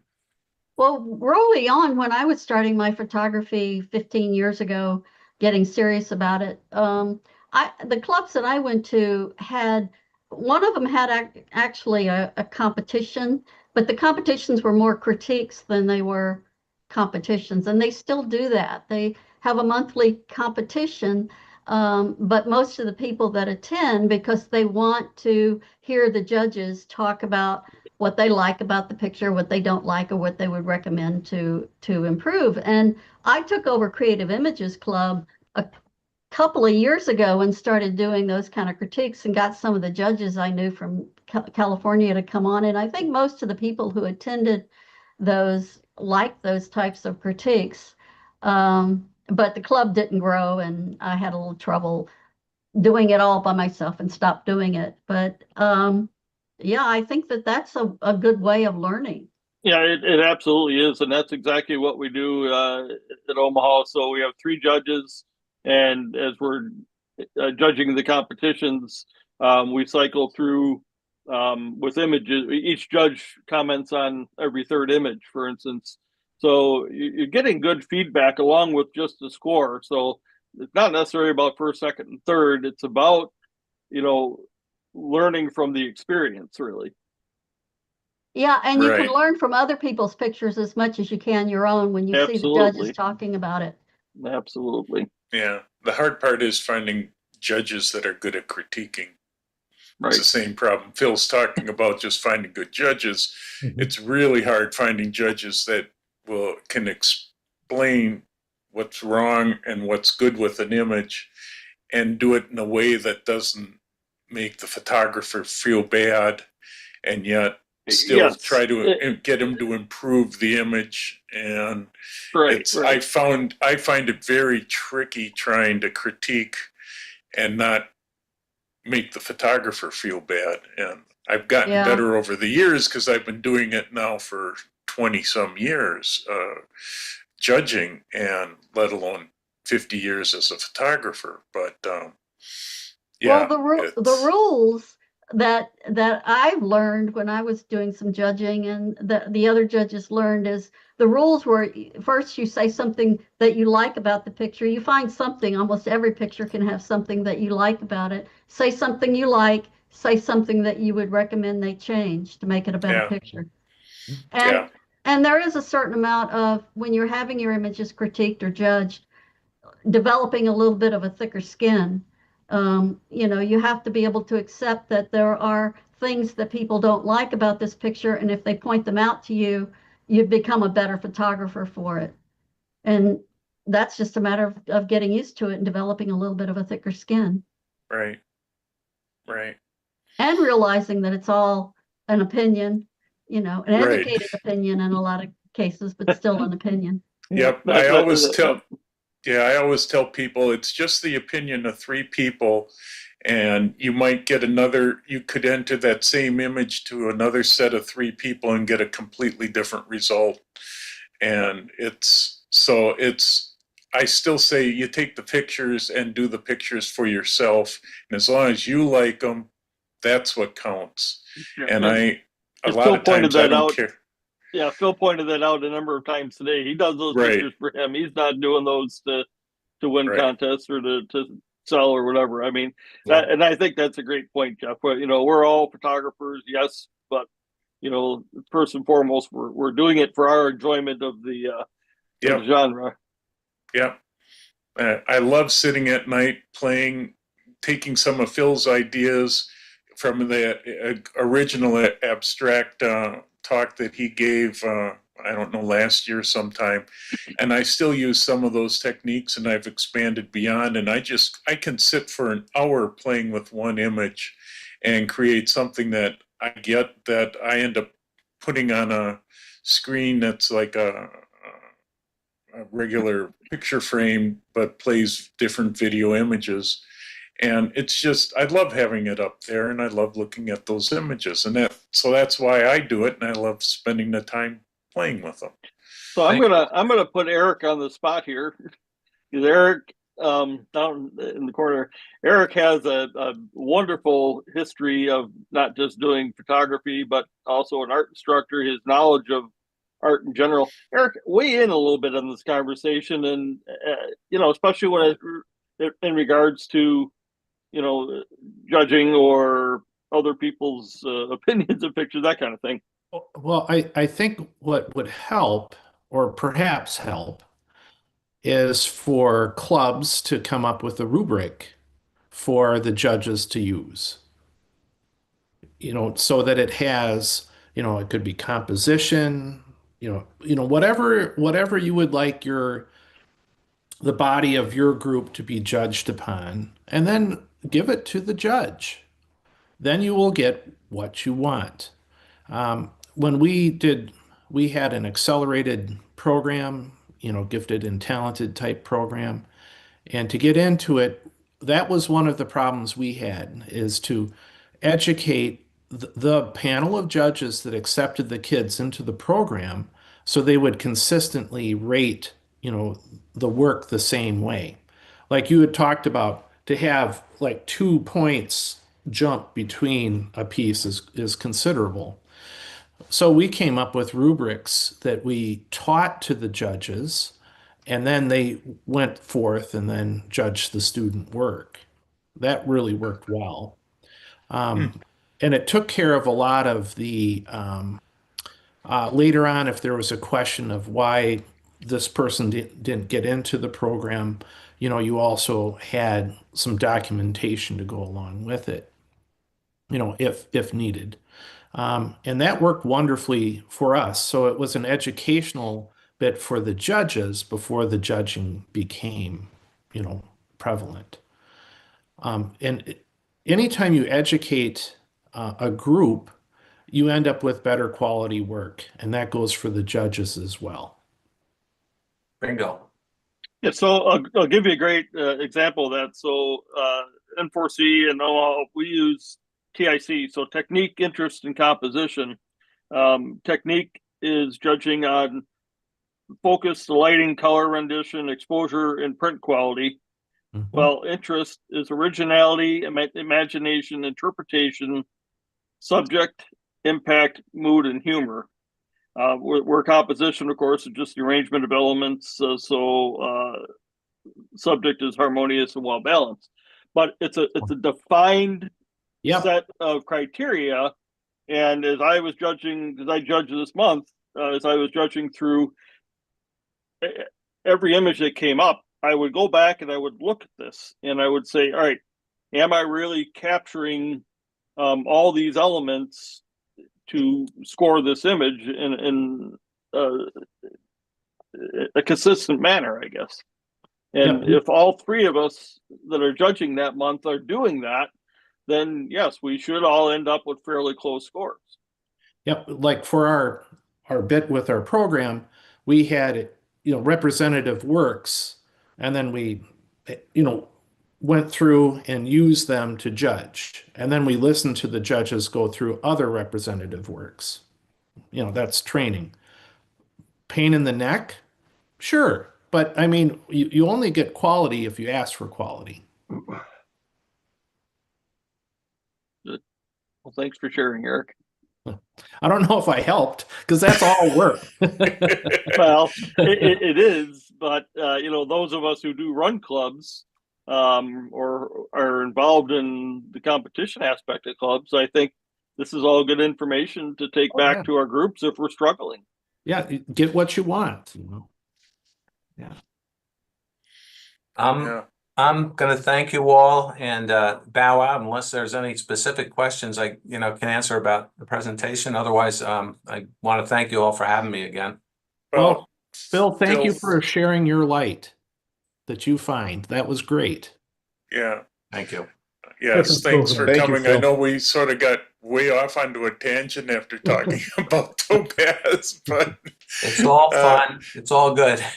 Yeah, that's the interesting part about this group, and why we bring a variety of different speakers in to get different opinions and different ideas. So you always have some really good ideas, and I always pick up a number of tips from you. So thank you again for coming. Very good. Thank you all. Thanks, Phil. We'll see what you come up with new for the next time. Okay. Thank you all. Bye-bye. Thanks, Phil. Bye. It's been an interesting discussion so far today. So I always like finding speakers with just sort of a different point of view and get different ideas. And I know a lot of this can be shifted to whatever programs you happen to be using at the time. Like I said, I can't use Topaz Studio anymore, but I have 4 or 5 other plugins that do about the same thing, and I make those work. And as we move further and further into the programming on mobile apps or mobile, using phones, your iPad, whatever, my God, the amount of programs available that are creative for those are astounding.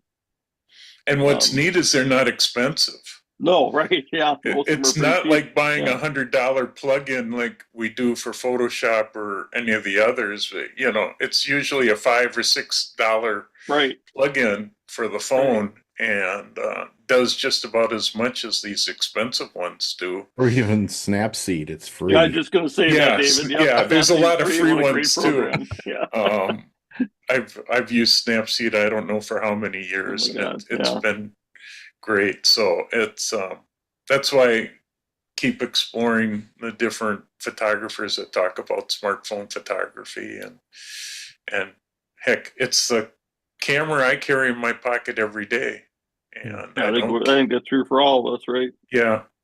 So, although Eric carries a lot bigger cameras, a lot. Oh, even Eric is getting pretty good with his smartphone. Yeah. Is he? Yeah, the best camera is the one you have with you. Right. Right. That And the is so cameras true. have editing tools that are great right now, just built in. I mean, Oh, they've got a remove tool and about 6 different, brightness, contrast, Mhm. temperature. I mean, you could do so many things just with the phone without the separate plugin. Yeah. The new OS 26 for the phone for Apple does so much more. I haven't even scratched the surface yet because I haven't had time to sit down and play with a lot of it. But boy, to remove stuff now with the iPhone has gotten so easy. And it's good. It's just good. Yeah. So Often I feel like on display, if an artwork's on display, if a photograph is on display, it should often almost be, Eric Nelson, or Photoshop operated by Eric Nelson or something like that, because, there is quite a bit of automation that's happened. All of us have had experience with Photoshop when it was really difficult to use. And some of us have had darkroom experience, which had its own challenges. But, all these tools are excellent to use as long as they're used in hand with the expression of the photographer. I guess that's the most important thing. But there is a type of homogeneity that I've been noticing with club members' work, because often, we watch a person like Phil and then try it out, or we're using the same interfaces or the same service bureaus to print out work too. So you end up with this kind of sameness of work, which is, happens. And that's why it's exciting to find somebody who's found an exceptional way to express an idea that comes through with clarity, and maybe with some subtlety, like somebody had mentioned earlier today.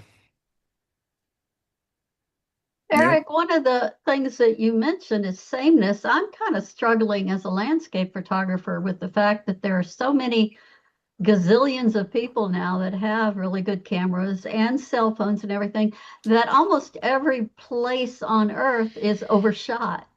And I feel like taking a lot of the pictures that I go out to take, I'm feeling a little bit like, why bother when there's a million pictures of this out there? Dreama, you've brought up something that I've noticed for a while, and I guess if you're shooting for a competition that restricts the use of the human element inside the landscape, then it takes a lot of the narrative things that, as an artist, you could say. And I guess that's why I'm reluctant to enter into any competitions. It's not that my work is wet plate collodion, which is a whole nother issue, but it's that I feel the human experience is often lacking in some of the contest areas.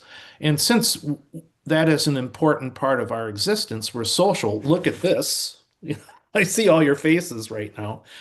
I feel that for me, I need to have that type of element in the landscape. So maybe you're coming to that, and maybe we can get some direct contact and we can go back and forth, and I could look at your images and you could look at mine. I've been thinking know? about that lately. I've been thinking about forming a group of people that collaborate on images. I kind of had a mentor early on that kind of did that, where he gathered people together.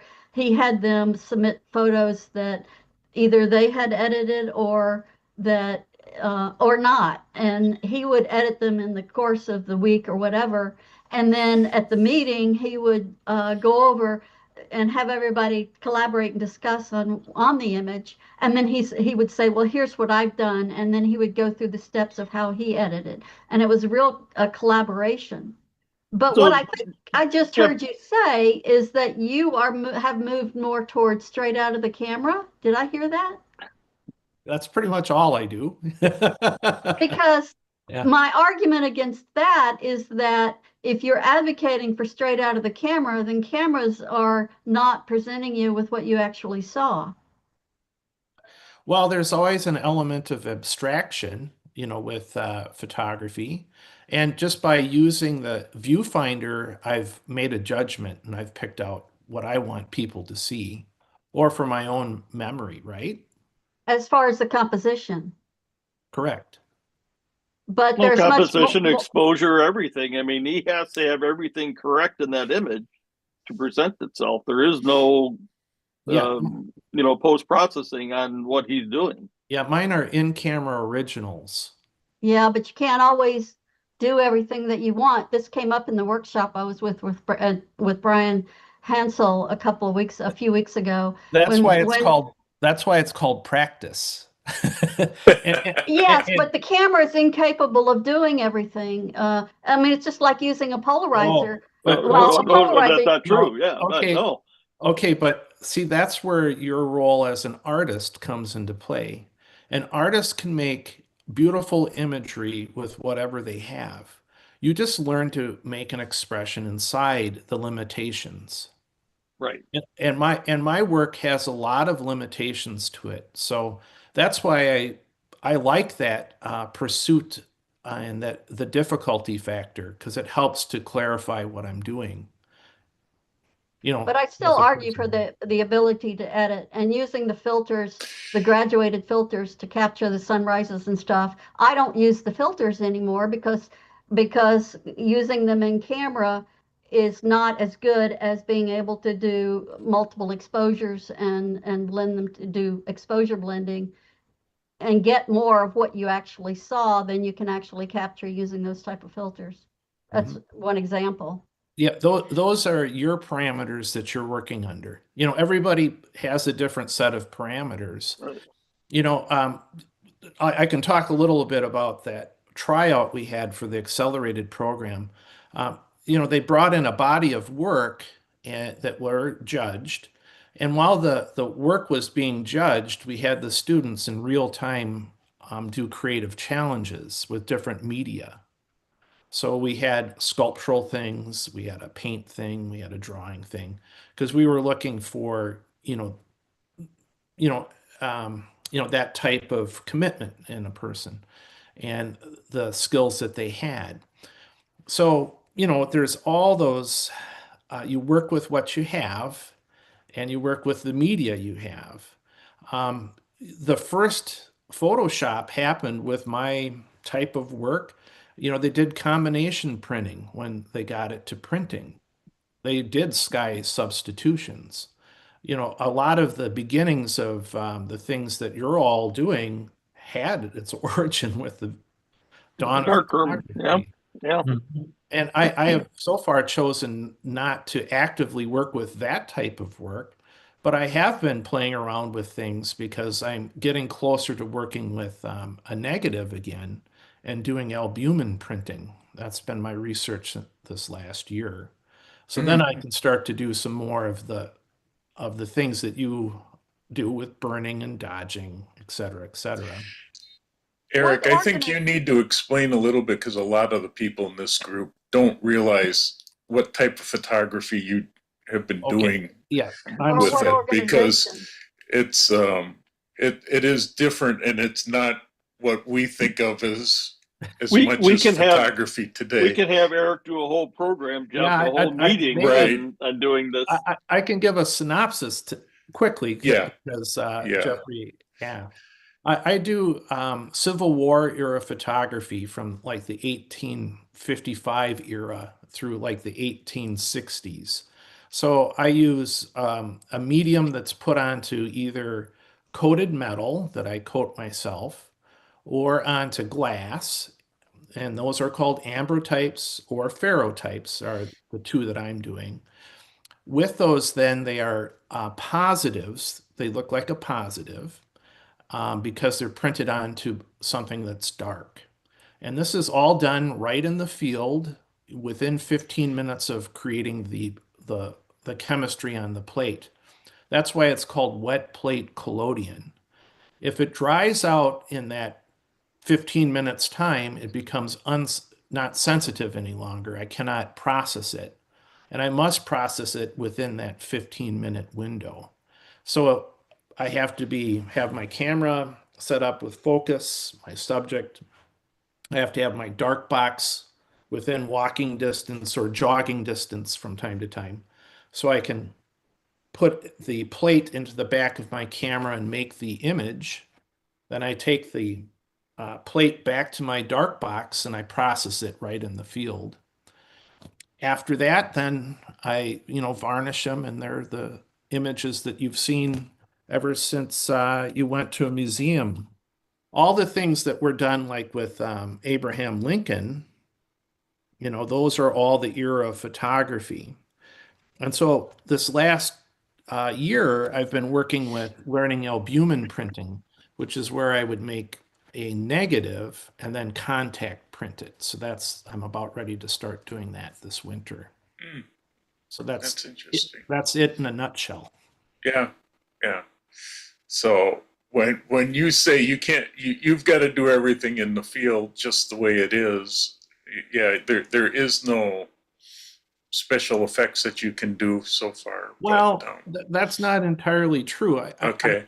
I can control like the sky, and I've had some luck with it depending upon the composition. If I have a pretty Sure. horizontal, division, then I can actually take my hand and then put you right in front. so right. there isn't as much, exposure going on there. So I get clouds, and which are pretty exciting when I show those to other people familiar with the process, Sure. because typically those were done with substitution otherwise Yeah. Yeah. on It's paper print. I mean, what you've told me about it and what I knew from going to college in photography and learning about it back, God, so many years ago, I don't want to think. It's really it's an interesting area that you picked to work with, and it's interesting to see you moving now forward to some. Yeah, I'm kind of going forward in time. Yeah, I'm following from that base type of procedures forward now. Eventually, I might get up to like working with regular darkroom paper if it still exists. yeah. Well, Eric, when you talk about your students, I'm not familiar what organization you're talking about, or are these adult students or high school students? The Marshfield, Wisconsin, where I taught art, we had an accelerated program that was for the 4th grade through the 8th grade students. And then that's where we would have, when they were in elementary school, quarterly, they would have extra instruction with an artist. We would hire an artist to come in and work with the kids. And then in the middle school, they had a separate class. And they could also take regular art class because they were doing different things at different levels. Then at the high school, they could go and skip the foundations class because a lot of the compositional, the technical things were already done. So if they wanted to do oil painting, then they could go into oil painting or the higher level things offered at the school. And that gave them greater chance to do, they have that advanced placement, the college level course work that kids can put a portfolio together that's then judged, and then they can see if they can get, college credit, at the high school level. And our students were very successful while the program was intact. Some things happened with one of our governors. So that kind of went away because there just wasn't funding support to allow for that type of differentiation in the schools, which is really too bad. Yeah. So, and then, I personally taught at college level, some instructors at the 2-year level needed a break. I have that type of certification, so I did that for a while, give them a break, and I needed the money. Yeah. Yeah. So Interesting. So Eric was just featured in Black and White magazine. Is that correct, Eric? yeah, And how many pages did they do the article on? It was quite a few. more than 10. Yeah, it was. Yeah. So Wow. and he's become noted enough throughout the country doing the process he does that magazine, which has been around for before color. Yeah. Been around a long time. Been around a long time. So it's a very prestigious magazine. I mean, Eric has really learned and is still learning his craft. I mean, and I think that is something that, again, like Jeff and I have been at this for 50 plus years. A number of other members are, but we have members who are newer that just started out in the past, 4, 5, 6, 8 years, bought a digital camera, and now they're a photographer. Well, some of us have come up through this industry and really have learned the craft, so to speak, and continue to do so. Where I think there's a lot of newcomers to it that haven't really put in that time and those efforts, partly because, the cameras are that good, the software is that good, they just don't have to. And, that's not necessarily a good thing as far as I'm concerned, but it is what it is. And I think we all have to kind of recognize that. Yeah, I'll agree with that. It's, I still shoot the way I did 30 years ago.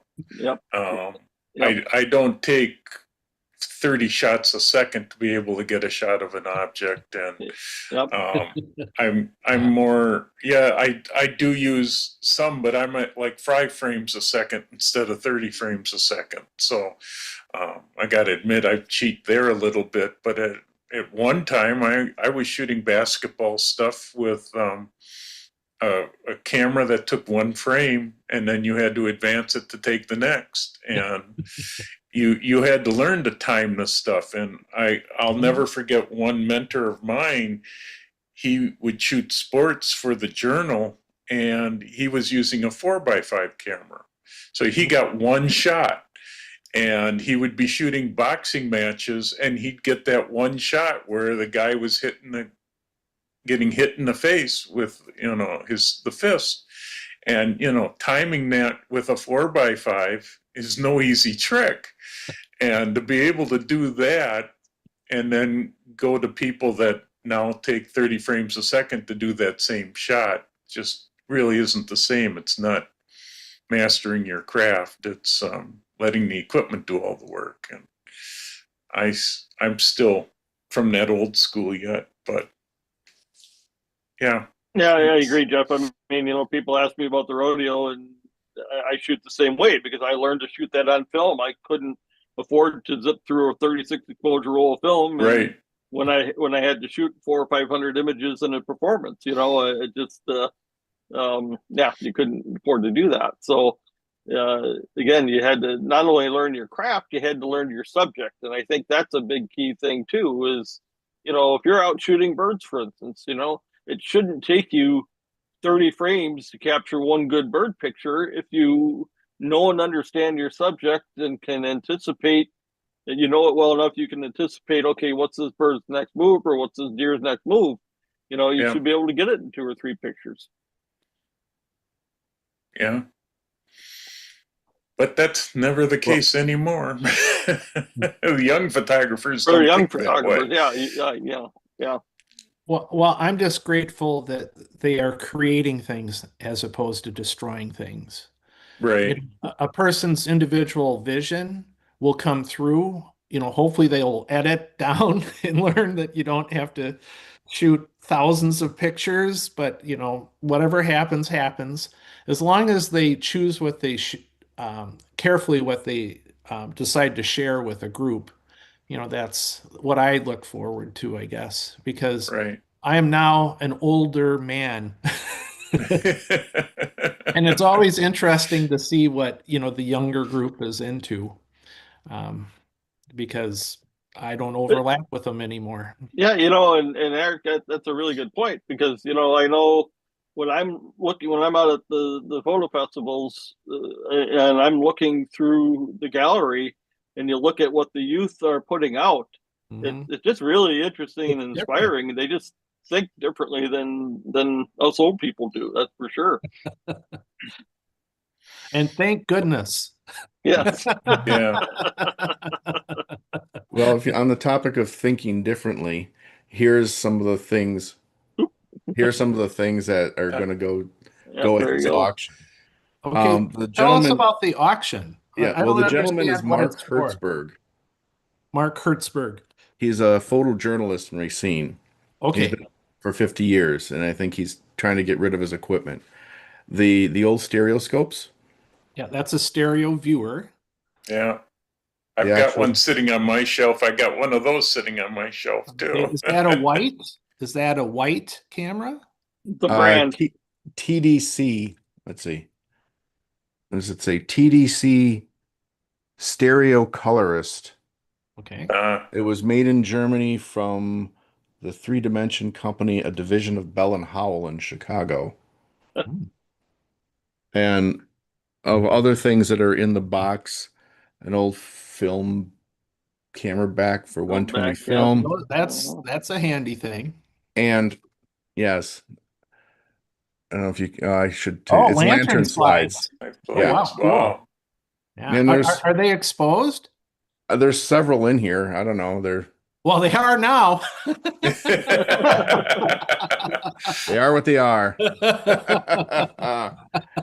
I doubt the thing was color safe anyhow, or Yeah. Light safe. light Yeah. safe or anything. But those glass plates are the permutation because after the wet plate, they went to dry plate because, Kodak, George Eastman said, well, this is crazy. This is so much work. There's got to be a different way.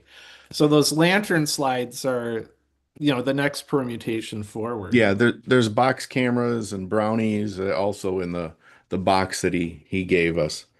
So Anything bigger, like brass lens things? Jeff knows what I'm talking about. Yeah. I don't know. I have to look at it in depth to see what's actually inside of it. Um, but the Racine Camera Club holds this annual meeting on the second Tuesday of the month. So, if you want a link to it, just send me an email or follow them on Facebook. Okay. Well, I don't have your email, so could you put it in the chat? Put it in the chat there, yeah. Sure. Chat. There it is.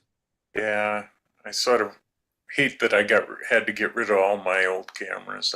I loved having that collection, but I didn't have space for it.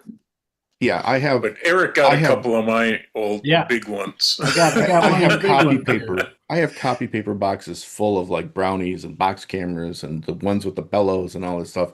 And at some point, they're all leaving. I'm not moving them anymore. That's all going. I'm done. I can't use them. Well, I've been placing my other cameras with younger photographers who I see struggling with crappy equipment or equipment that's small and they'd like to go bigger. I've been just giving it to them and saying, when you get really a few images that are really nice, I would like a couple. Just because that would have helped me when I was starting out. Yeah, and then like my wife has a mid 80s Nikon film camera. What do you do with it? Make a lamp out of it? What I mean, seriously, what do you Mid do with it? 80s. Do you know which model it is? I can find it, but I mean, Uh, but I know the Could- earlier ones you could drive nails with them and still shoot. yeah, it's just like I the Nokia phones, yeah. yeah, I still collect Nikon old cameras, so depending on what model it is, that's a lot of them aren't worth a whole lot of money. You're right, but there are colleges, or not colleges, high school that still take the film cameras, and they're still using them, and actually some colleges too. So sometimes there is a value to them, but When I was in Iceland, we went into a store and Nikon F2 was the doorstop for the store. I just could not believe it. And it looked like it was in good shape too. yeah. Well, I just bought a Nikon F off of eBay that was in decent shape that I'm going to start shooting with again, because I thought it'd be fun to shoot film. And although I started out with a Nichromat EL, which was a camera my dad bought me way back, but when I went to Gordy, I forget his last name. He runs the F-Stop camera swap in the Twin Cities area. And my wife, had retired and she needed more space. So I took my 35 millimeter camera collection and I sold as many as I could. And this will make your toes curl for a quarter, 50 cents, and $1. And even at that price, I had a hard time moving all the stuff. And towards the end of the sale thing, a gentleman came around and he said, "Well, I work at a girls' camp, and we're looking for equipment. So if you have anything you'd like to donate," and that's how he got the rest of what I had. But I still made over $1,000 selling my stuff because I had had gotten so much of it, and some of it was larger things like 8x10 film holders. Those I didn't sell for $1, I'll tell you. But it comes down to that whole thing. Are you just gonna keep it and keep dusting it, or are you gonna pass it along to somebody who will use it? I'm sure some of the stuff, I know some of the dealers bought things and they'll resell, but fine, whatever, It was more important for a little harmony at home too. I got lucky. I found an auction company that took and auctioned all my stuff off, and actually came out all right with a lot of it. I got a lot more than I ever thought most of it was worth. But and hopefully it went to homes that people were either going to use it or do something with it for some of the equipment. So yeah. But so some of the apparently some of these get-togethers for kids, camps still are doing film stuff. So yeah, things kind of look, because if you get it into a young person's hand, that's something they'll carry with them for their whole lifetime. You get it into like a guy with gray whiskers, it's not going to be right. It won't have as much significance. Let's put it that way. Fun. Yeah. Well, with all that interesting discussion, this discussion really went all over the place today. I'm sorry I showed up. I'm not. I'm glad you showed up. I'm glad all of you show up because you each bring something to the table here that, we can pass on to all the people that have been listening, and that, plus, we always learn something here, and that's the whole reason I hold this digital forum, is just to pass on information and knowledge, and hopefully we get a little something out of it every time we hold this meeting. So, and thank you, Jeff. Yeah, this is what I love to do. So happy to do it, and hopefully this will keep continuing on for as long as it can. And we'll see. But hope everybody has a good Thanksgiving and a good Christmas and New Year. And we'll see you in January. Other than I will try to get a video out of some post-processing that I'm doing. So it will be probably a little weird, but what the heck. I always do stuff that's strange. But so thanks everybody for coming, and we'll see you in January. God, 2026. Hard to believe we're coming up to that point. Oh, have a good holidays. Thank you, Jeff. You too. You too, Jeff. Health to everyone. There you go.